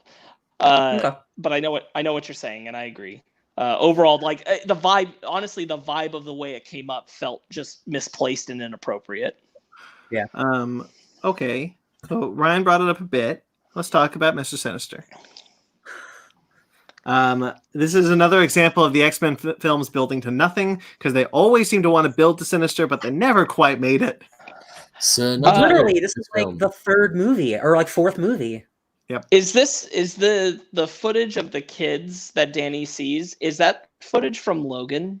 I thought so too. No. Yes, Oh. it is. So yes, this was supposed to be a trilogy, and it was supposed to tie into future weird stuff with like the kids from Logan and all that shit. That's supposed to directly be a Logan tie-in. Yes. Well, it's a Logan tie-in, but that's not the footage from Logan. Yeah, it's not direct footage from Logan, but it's supposed to be referencing that. Yes. Yeah. Okay, that's what the because kids one of were those in shots Logan. sure looked just like a shot out of Logan, but okay. Also, this is supposed to take place in the future, and they mentioned the X-Men. Not the future. X-Men aren't a thing. It's not the future; it's the present. Oh. The whole thing about Sinister X-Men Apocalypse ended with an Essex tease. Logan has an Essex tease. This has an Essex tease. They always Deadpool wanted 2. to get to Sinister. What? Deadpool 2. Deadpool 2 has an Essex. The Essex Corporation is the asylum or the orphanage. Yeah. So like they always wanted to get to Mr. Sinister, but they never did. I love Mr. Sinister so much. And now they never will. It's not even fair. Marvel. If Marvel's first villain isn't Mr. Sinister, I'm gonna be so mad. Let's do it. Yeah, that's like one of my other problems with this film. This is like, you kept blueballing us with Mr. Sinister. You've done it 4 times. Like, why do you keep doing this to us? Come on, don't do it. And even though now I haven't read a whole lot of Mr. Sinister, but I have read some thanks to the current X-Men books, it's like I want to see Mr. Sinister now. I do wonder if the reshoots would have added Sinister. Apparently McAvoy was supposed to be in it too, like actually be in it. Yeah. Because they mentioned X-Men stuff, and I'm like, I guess that's cool and stuff, but like, I don't know, man. I just felt like everything was written in a really generic, bland way. I felt like the antagonist of Reyes was weak as hell. There was really nothing to grab onto there of any interest. Yeah. She just was a nothing. She was just a presence that sometimes it wasn't even that she was a negative presence. She just kind of existed, and it was completely superfluous what her intentions were with the interactions with them. She was And like, trust me. If you're gonna go into making your villain also a mutant who is targeting other mutants, do more with that. Because the revelation that Reyes is a mutant as well, that she's the one doing the force field shit, should be a big deal. And I don't think it's a big deal in the movie at all. No, I agree. I think they really don't even talk about that. Oh, you're a mutant too? They brush over it. I'm like, what are you talking about? She's one of you. Why aren't we talking about this? That was one of the things, because it's like she turns the force fields, or she stops the force field right in the beginning of the movie when Ileana's about to slash with a sword. It's like, excuse me, she's a mutant, and you're not talking about that. What? Excuse me? It's just a weird like even one line would have fixed it for me. But I'm like, you're not going to talk about this lady who's a mutant? What's going on? The third act conclusion of Danny getting control of the demon bear and everything kind of working out, I felt had no impact. Like, it didn't actually mean anything. I don't know what Danny learned other than like, I saw my dad. That means, all right, I got it. It looked good. There's no emotional arc to what happens to Danny about why she's distressed and why she isn't distressed. A good movie would have tied it into her relationship with Rain or something, but they didn't even go for that. It's just a nothing. It's just like and when she's in the dreamscape, essentially, like the dog version of Rain runs by, she goes to the tree, and then her dad just shows up, and he's like, "Oh no, you're bigger." And I was thinking, like, maybe the demon bear's gonna go smaller, because that's the significance of her necklace. It doesn't do anything. She's just like, no. And it's like, what? I watched an interview with the director, and half the budget got cut. So I can imagine what this movie could have been. But also, like, Warlock was in the original script. And you guys haven't seen much of Warlock. But Warlock is part of the Phalanx, and he's that weird monster guy who hangs out with Doug Cypher. He's Doug Sword. He's Doug Sword. He's Doug Sword, yeah. And I'm like, man, if that guy was in this movie, I can't even imagine what it would be. It'd be so different. And unfortunately, it just seems like either the studio didn't believe, or like they didn't think they can go this big with it, so they had to make it kind of small and generic, which stinks. Yeah, I don't feel like the movie is structured well to gain any new fans for these characters who are unfamiliar with them. I don't feel like it sells you on them at all. Dude, like, I posted an image on my Twitter of Sam and Bobby from Jonathan Hickman's Avengers run, and those two guys are the funniest, coolest, dopest dudes in comics. And like, I know you're doing like a horror story, but like, I didn't see any of that, specifically Sam. I saw literally no character in Sam except, oh, I killed my dad. And that's almost all, that's half the characters. I killed somebody. And I'm like, man, that's such a bummer because the New Mutants are radical. Yeah, he has that. Radical. He has that. Admittedly, I think it's his best emotional moment in the film when he explains that I killed my dad to Roberto, and Roberto, the actor playing Roberto, has this just blank expression of return to it, and it's partially the script which makes him leave, but the actor also carries nothing about registering that information or feeling for that information or recognizing and paralleling that information for what it means for him and his use of his powers that killed somebody. And I'm like, this is just, it's so devoid of those emotional connections, which is what this should be built on, because when you have small casts that are intimate like this, they need to be intimately emotionally connected and interlocking with each other's stories, and that's just not happening here.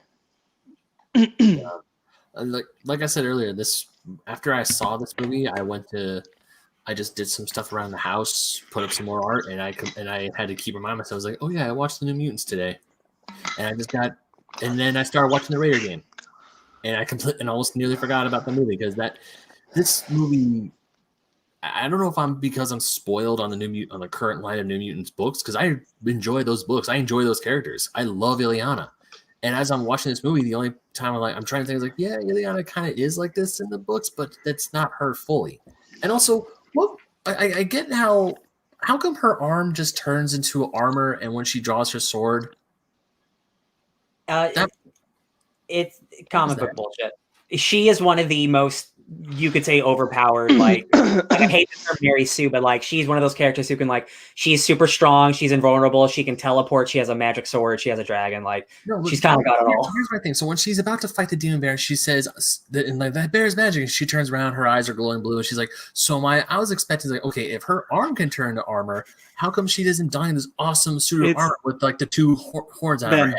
Ben, she comes from the same world where Wanda was a mutant for 40 years and had magic.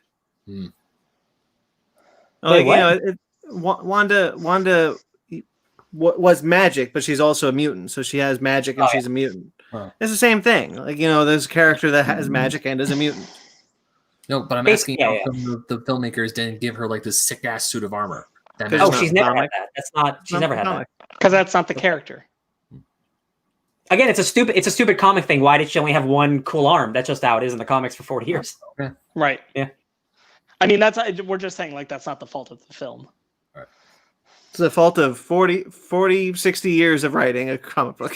Fault of our stars. I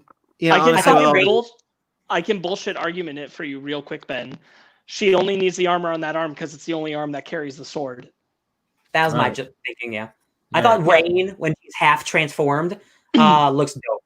I love kind of like half werewolf Maisie Williams with the dope eyes. I thought, just her eyes. Yeah, I think she's the best translated character. Again, not much there to translate, but I think she was pretty good. Yeah, which helps Danny. Again, like my biggest problem with Danny is both like not exploring her arc well enough and not culturally representing her while kind of appropriating the ideas of Native American culture into the plot that they want to have. The thematic, the fucking two bear thing really just gets me. Yeah. Because the second I heard that legend, I was like, it's supposed to be a wolf. Ryan, I have a question about Demon Bear. Yeah. Anything familiar about Demon Bear in this movie from the comics? Oh, 100%. Yeah, they're the Bill Sienkiewicz's first arc on New Mutants. So before that, it was kind of like a more traditional book, and then when he came on, he turned it into a more horror book with the Demon Bear saga. So for the most part, like when we did our fake review, I was able to accurately predict that Danny was the one who did all the stuff because that's what her powers were from the comics, and this is what happened in the comic too. The Demon Bear manifests, and it's something they have to fight. Much better in the comics. Okay. Well, that's what I was wondering if Demon Bear was was not that in the comics, but I was just Oh curious. no, actually, if anything, the demon bear itself is really well translated. Good looking effect. Yeah, I thought the demon bear was really cool. I think about, just because I think it's a good parallel in the same series creation of similar thematic feelings of the first season of Legion. And I think back to the way that they handled a lot of asylum conversation in that, and that is what this movie needed. It needed that kind of recognition of, we are all characters living in this moment, but we are diverse. We all have different traumas. We all have different emotional states of being, and they don't go on that. And I'm like, one episode of Legion has more emotional girth between the characters than this whole film does. And that sucks. That's the state of it, but it is. New Mutants. Yeah. I hope you weren't ready for me to talk because I'm eating. I mean, anybody. It's. Hey guys, if you, I don't think it's as bad as we were being led to believe. No. But I do think it's just kind of middle of the road. Yeah. Mm-hmm. Which again, for me, is even worse, because I'd rather remember it for being bad than forget it for being, boring. I was saying that I do think the really bad score on Rotten Tomatoes is probably because of the 3-year hype.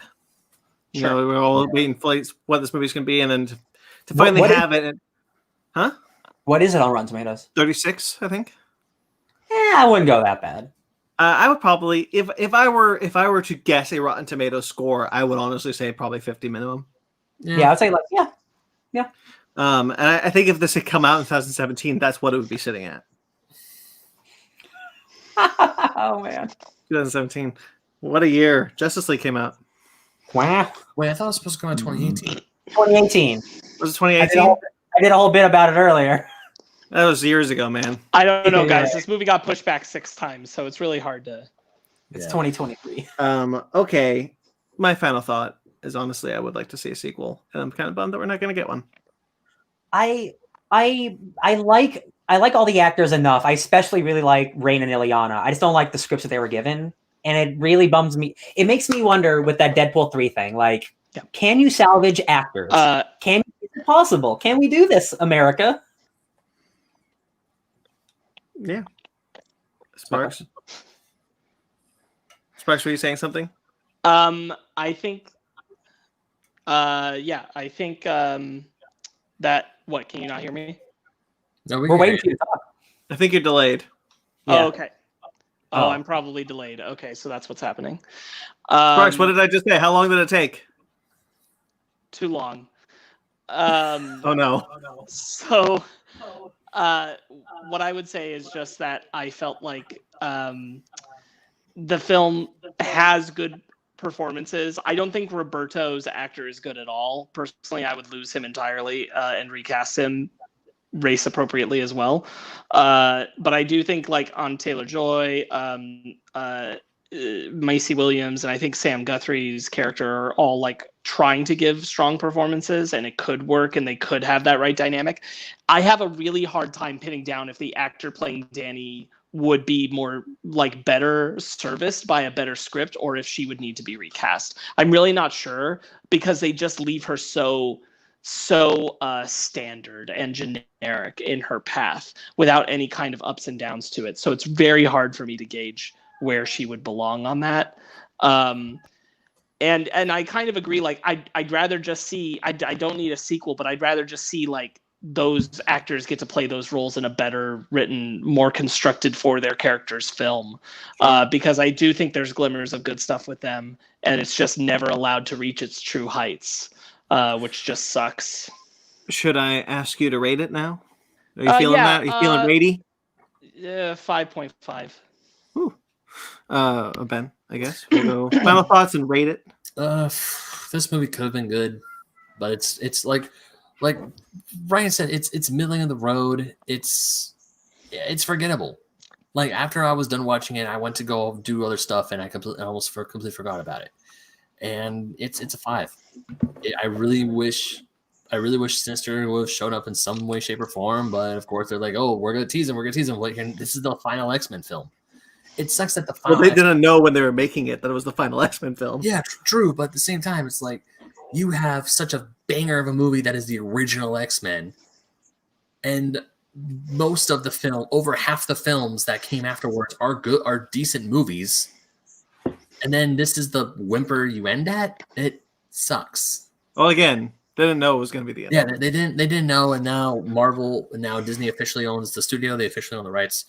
So I'm just hoping that Marvel and Disney can make better X-Men films after this. So yeah, 5.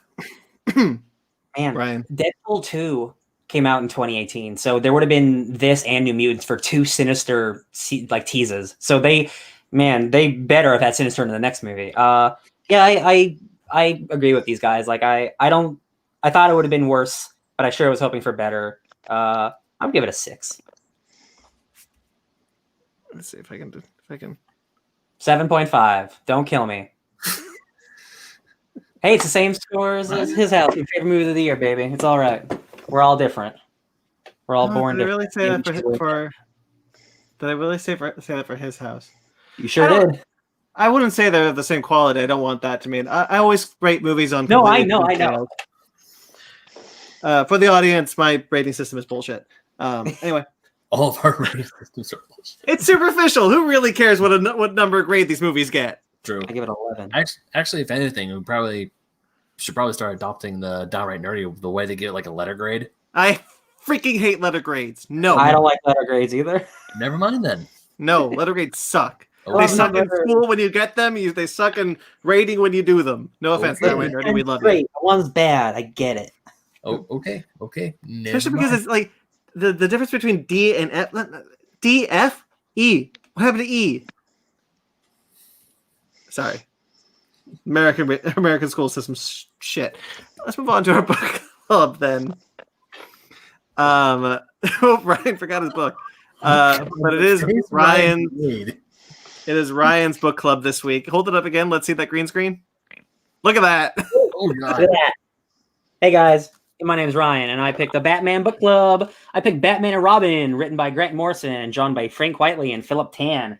This came out in 2006. This came out after our good boy Bruce Wayne was killed by Darkseid in a really cool way in Final Crisis. So Dick Grayson's Batman now, and he's taken up the ward of Damian Wayne. And they go up to a lot of shenanigans with some circuses and some Jason Toddies and some Scarlets. And I quite like this era of Batman. I'm just curious, what did you guys think of the Boom Booms? This was reading this was great to revisit because this is my favorite era of DC Comics in general. Same. Yeah. Between 2000 and 2011, I think DC Comics was really on a roll. That and Marvel, it's like peak of your continuity, your legacy characters, all that good shit. And then you had to do reboots. The difference there is I think Marvel is currently in another great period. Arguably, DC is not. Hey, just give it a year, baby. You know how it works. It's true. So it was really cool to revisit this era because I really liked this stuff. This was the last thing I ever read of Grant Morrison's Batman, not because I was disinterested, but just because I just stopped for whatever reason. So it was really fun to revisit. I really like this dynamic. Damian Wayne is my favorite Robin. So, Ben? What you got, Ben? This is the first time I ever read Dick Grayson as Batman. I knew Dick Grayson became Batman through osmosis. I think the only you read time any of Grant Morrison's Batman? Oh, Jesus. Look at that. Look at the black glove. Good I'm so Lord. sorry. All right. I quite enjoyed this a whole lot. I do like the dynamic. One of the things I really like is how Dick Grayson in this book, he's doing his best, and like Commissioner Gordon kind of knows, is like, this isn't the same Batman, but it's great. We're just giving this guy a shot. And you can even though it's like the first 6 issues, I can tell that this is like really weighing heavily on Dick because he's trying to do the best, and he's also trying to be a mentor to Damian because, as we all know, Damian idolizes his dad. Before this, there was a mini series called Battle for the Cowl, which wasn't written by Grant Morrison, but was about like all these different people trying to take the Batman mantle, and Dick Grayson was staunchly against it. He did not want to take it up. Yeah, he's like, nope, and then eventually it's just like, here you go. He's like, God dang it. Well, he did it because Bruce specifically requested him to. Like, yeah, Bruce was like, "You are the person I trust most to take over as Batman." Whereas any number of the Bat family would have been more than happy to pick it up, and Dick wasn't. Like people like Jason and Tim, like they want to be Batman. Yeah. Dick, he wants to be his own dude. He's like, nah, I don't. Batman sucks. I don't like being Batman. Then he dies. So what are you gonna do? What you got, Sparks?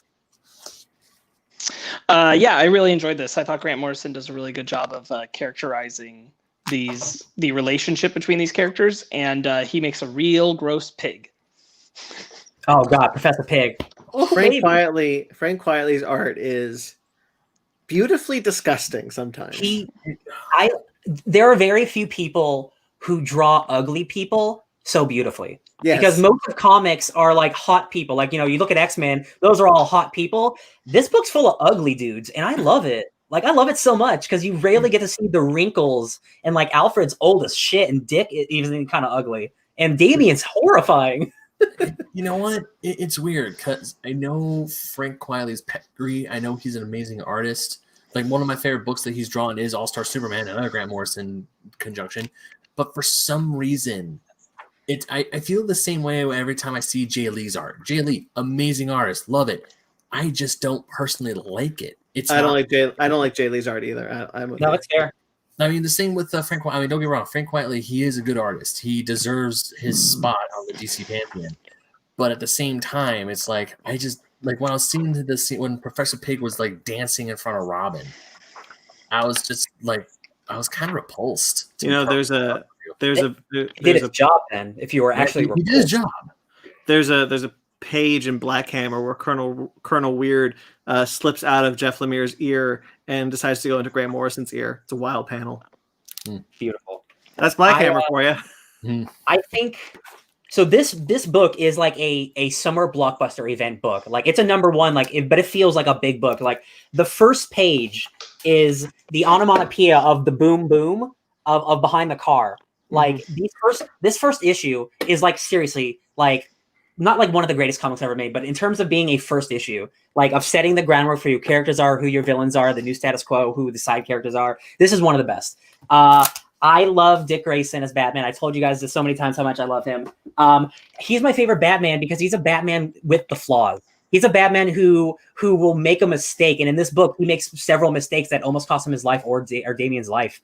And I really love that Dick is a guy who's like he will do what Bruce asked him to do. If you want me to be Batman, I will do it. But I'm not going to be happy about it.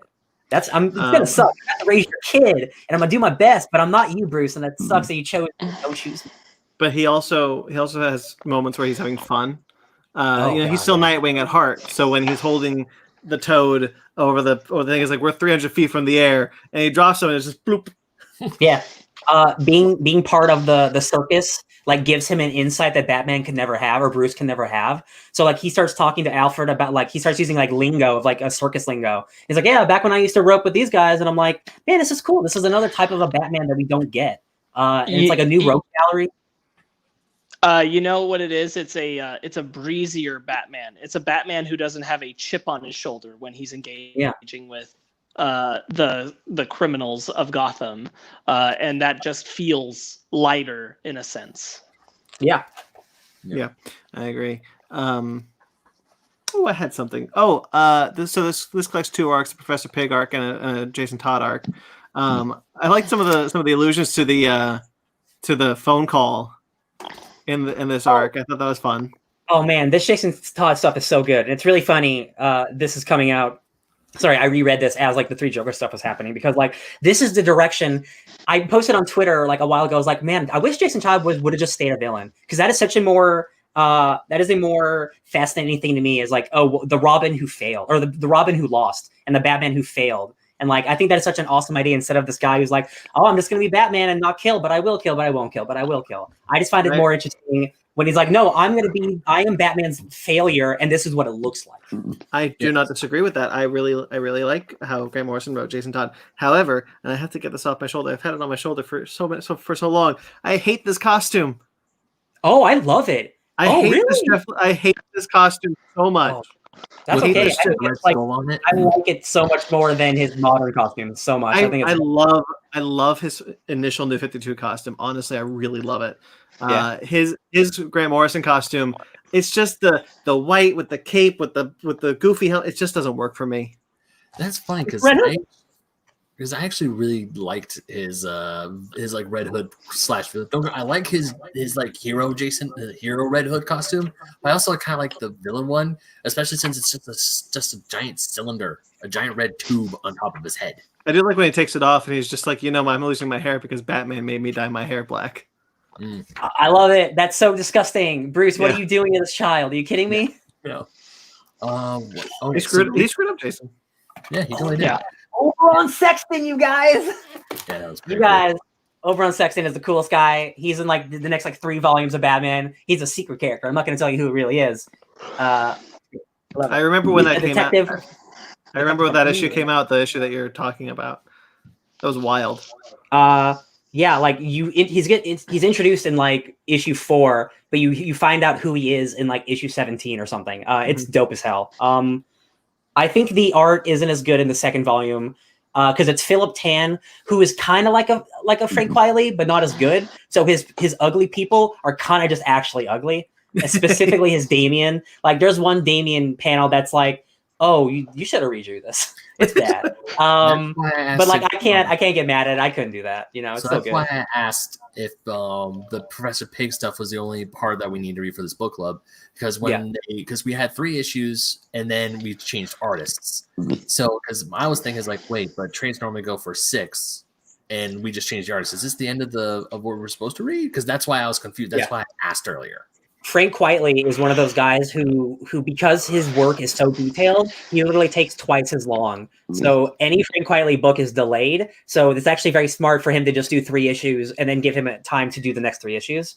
Because otherwise this book would have been delayed until infinity. DC is really great at trade uniformity. Trades are 6 issues. Never 5, never 4, unless they were specifically written to be that way. Trades are always 6 issues. I love it. So it's a safe bet with that one. Okay. Grant Morrison, he likes to implement these ideas to see if they stick. In X-Men, he made it mutants as a culture, like mutant music and mutant fashion, and like humans appropriating that, right? So in this, it's a concept of Batman as a brand. And I think that idea is awesome. And Jason Todd's like, it's all about branding, baby. And he has to he's reading these self-help books and he's like making commercials. And he's like, we don't need crime stoppers, we need crime killers. And I'm like, this is such a unique road that I just I love it so much. Because again, like Jason Todd for the next 10 years is just doing the same thing kind of. And I'm like, this is just, at least it's something different where he's like, I know I failed. At least I'm going to try to do something. Dick, you're just a shadow. What's the thing he says? He says, if you think I'm doing a better job than Batman, call this number. If not, call this number. But if you call this number, you get to see Batman unmasked and naked. Yeah. And all the old ladies like, oh, you get to see him naked. Of course I'm calling. Something for Death in the Family in the 80s. Yeah. No, the way Grant Morrison writes Jason Todd is I actually really dig because and the way that they do it, it's I have to keep reminding myself that Grant Morrison is now non-binary. His pronouns are they, them. It's I'm so used to saying he, but it's they now. Hey man, we learning. It's okay. Yeah. So the way that they wrote Jason Todd is just because I'm used to Scott Lobdell Jason Todd. That's where I really started reading Jason Todd was New 52 Scott Lobdell stuff. Just to see Jason Todd just be like Batman's a brand, because at first I was like, is this the real Jason Todd or is it just a guy impersonating Jason Todd? Because the way he talks about Batman the brand, about all this other stuff is like, whoa, this is kind of right. It's different. It's weird. It fits and it's different. That's the thing that really stuck with me with the Jason Todd. And then when it's revealed that, surprise, it really is Jason Todd. It's like, oh, like when he has the gun to Dick Grayson's chest, he's like, I know you have Kevlar and you have carbon fiber under that, but this is still going to hurt. Bang. It's funny that I bring up the abandoning ideas thing because he doesn't abandon the idea of Batman as a brand, because what's the series he does after this? It's Batman Incorporated. Batman around the world. So I'm like, oh, Grant, you did do it. You're so smart. I was about to say, because this was a precursor to Grant, because Grant wrote Batman Inc. Yeah, which came out after this, before the New 52 relaunch. Yeah. And then after the New 52 relaunch. And then sliding into it. Yes. Did Grant Morrison keep writing the new Batman Incorporated after? Grant Morrison came back in the New 52 to finish Batman Incorporated. Okay. Yeah, it had I think 12 issues and then wrapped up. Yeah, because I know That's when Damian died. That was with Curse-Burnham. Okay, because I know. Oh, that's right. Yeah, I know the big Grant Morrison book was Superman Action Comics. That's what he was writing. Oh, the Flamingo and El Pedente, which is this super evil Mexican cartel, and there's this pink plane where this dude is just eating the faces off of these Spanish celebrities, and I'm like, what is this guy gonna be? And then he's just a pink flamingo man. And I'm like, Grant Morrison, wow. Who's indestructible with sharp teeth, with sharp teeth. Yeah, he's just I have it real quick. I have it back here. Like Professor Pig, Flamingo was another throwaway character from Batman 666 who came alive in my head and demanded to be muscled his way into my new story. And he's like, I love the idea of a terrifying, amoral, brain-damaged monster who was still self-aware and self-conscious enough to dress in pink and choose the emblem of a graceful flamingo. And he's like, because the contrast of beauty and death, he thought that was fascinating. And I'm like, no, you're right. That dude has a whip. In here I didn't mention he basically wanted he wanted to make a Zorro type villain. That's why he looks like the Zorro. Yeah. And I'm like, yo man, that's cool. Pink plane. I picked this as my book club, and as I was reading this earlier this week, I was like, man, I want to reread Batman Grant Morrison. So I got the big volume 1 on the bus. There's 2 more of these I'll eventually buy. Oh my god, he wrote a lot of Batman, you guys. I'm still holding out hope for a complete collection. They have 1 more omnibus to get through, and then they will probably publish the complete collections. Before this, I like Damian. Grant Morrison created Damian Wayne. But this is the book that really solidified me just really liking Damian as a character, because he is the best parts of both Bruce and Talia, for better or worse. And that just makes a really compelling, murderous little 10-year-old. And I'm like, oh, right, he wasn't a 17-year-old back then. He was 10 when this came out. I'm like, shit, man. Well, now he's 13. Now he's 13. Is he? I thought he got aged up even more. No, he's 13. Jonathan was aged up to 17. Oh, okay, 13. Gotcha. That was the whole thing when the Rebirth started. It's like, ooh, I'm 13. I'm going to join the Teen Titans. Oh, that's right. Yeah. Like, nah, whatever. Man. Okay. We're done. Yeah, I really liked it. I have it's my book club next week. I don't know what it is, so I'll post it when I figure it out. Cool. Okay, guys. So next week, we talked about this beforehand. Come Away, right? Come Away. Mm-hmm. Right. Come Away, which is the Alice in Wonderland Peter Pan crossover film with Angelina Jolie and David Oyelowo. Did I say that right? Oyelowo. Sure. And so we're going to talk about that next week, because we saw the trailer. We didn't know it came out. It's on VOD. So check it out if you want, but we will be reviewing that we will be back the weekend after Thanksgiving, next weekend. Ooh. And that's we got some other stuff in the works, so stay tuned. Hey, Chris, the holidays are coming up, guys. We're gonna throw out a lot of content at you, and then we're gonna take a break. Mm-hmm. Then we're gonna hibernate. Take a long winter's nap. Thank you for watching this live stream. The fact that people stick with us and it is now, well, my clock says 2:10. That's not right. 1:10. I haven't changed my clock. Even though it is 1:10, we've been doing this for 3 hours, guys. Mag, I know it's just you right now. I love you. But thank you for watching this thing. But if you just watch the replay, or if you're watching anything on this channel, like this video. Please subscribe to this channel. Pretty please. If you subscribe to this channel, you get more shows, such as our Fake Nerds Watch series, which we are currently going through The Mandalorian 2 episodes at a time. What is it? Look at this ugly Damian. Yeah, it's even more ugly with the X-Men in it. I'm kidding. Look at him. He's ugly. Okay, so we got The Mandalorian. We're doing 2 episodes at a time. We got a bunch more Fake Nerds Watch series. Check them out. Check out Swamp Thing. Check out Watchmen. Check out Lovecraft Country. Check out. I don't want to say all these every week. Then don't. Check out Fake Nerds Watch. You don't have to. Game of Thrones is over, man. The playlist is there. We also have our Basement Arcade series. Check out all those. Let's name all the Basement Arcade series. We got Sonic the Hedgehog. We got we got a lot of cool stuff in Basement Arcade, but we also have the Fake Nerd Book Club, which we had just finished, Mighty Morphin Power Rangers. Check that series out. It was really fun going through that. We also going to do probably sometime after Thanksgiving, or we might just wait till next year. Who knows? Little Char and friends And the gang. and the gang. Damn it! You were this close. I'll get rid of it. I'll get it by the time we record the episode. You will. Next year. So you can check out all that stuff. Also, guys, it's the holidays. If you're living in California, it sucks here during the holidays, just in general, but COVID has made it even worse. If you are within the country, guys, COVID is still happening. It's sad but true. Karen today at work. Yeah, I went to Taco Bell and some dude was trying to get tacos without a car. That's not even COVID related. That's just being dumb. That's just being dumb. Right. So, but we sell Fake Nerd Podcast masks. We love these things. They're super cool. We have a couple left. Christmas is coming. The perfect stocking stuffers. Your mom opens up a Fake Nerd Podcast mask. She's like, "What the hell is this?" And you're like, "It's my favorite podcast." And now it's yours too. Exactly. So check out those links in the description below. We also have a Patreon account. If you want to support us on Patreon, it's only $5. You get a bunch of stuff early, if I remember, and you get a bunch of other stuff. We don't believe in paywalls, but you know what? Support us anyway. We love you. It looks like you got a penis in your background.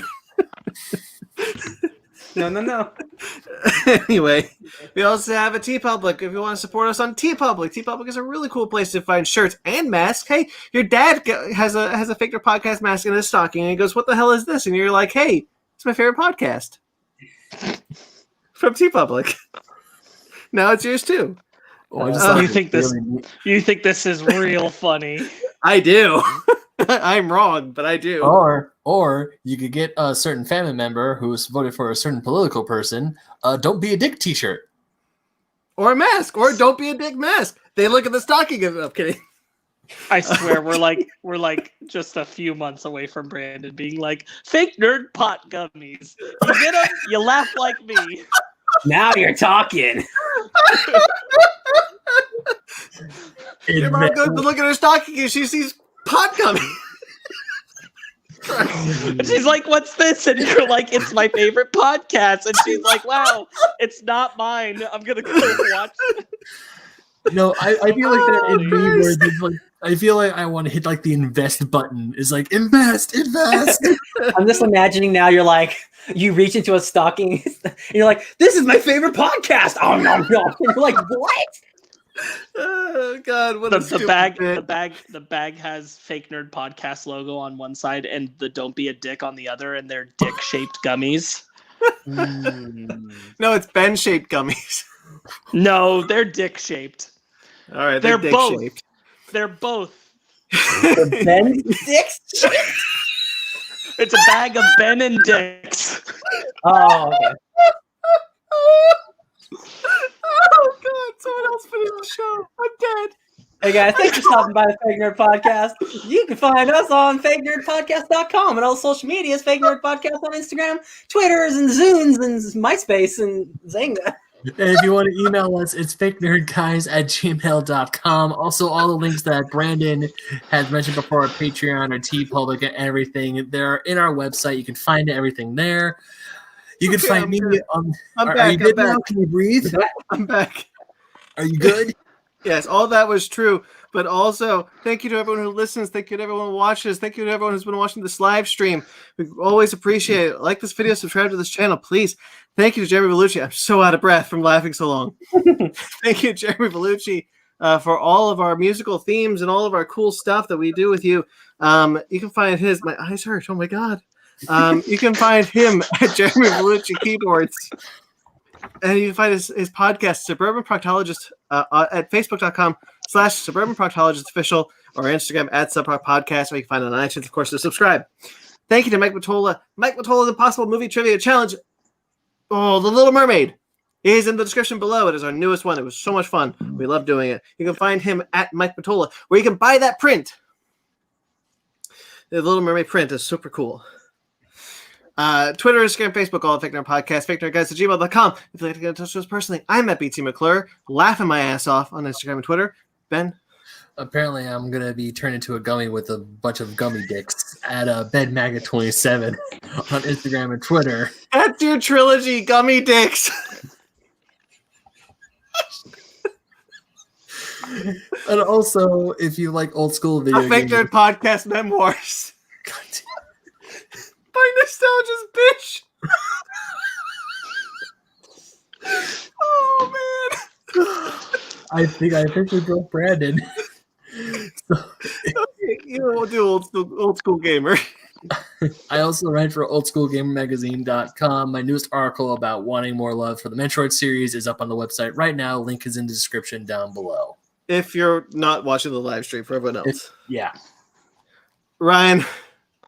Hey guys, you can find me appreciating this piece of Swamp Thing art that will be arriving in my mail sometime soon because I bought this page from Christian Ward and I'm freaking excited for it. My first comic book page that I own, and it's Swamp Thing. Couldn't be happier at DJ Tony Snark. There's my face. DJ Tony Snark everywhere. Oh no. Oh, no.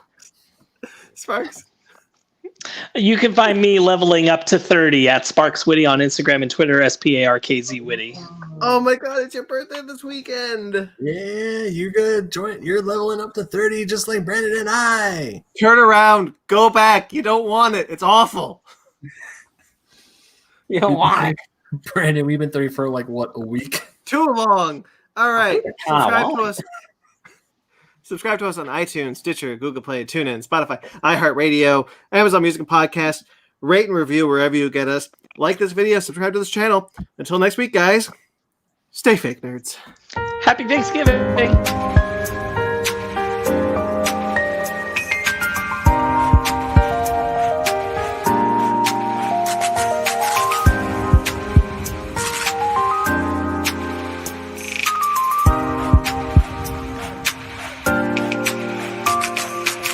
Also known as the blueprint of Cookrum, the protagonist of both the Saxon Stories novels and the Last Kingdom television series.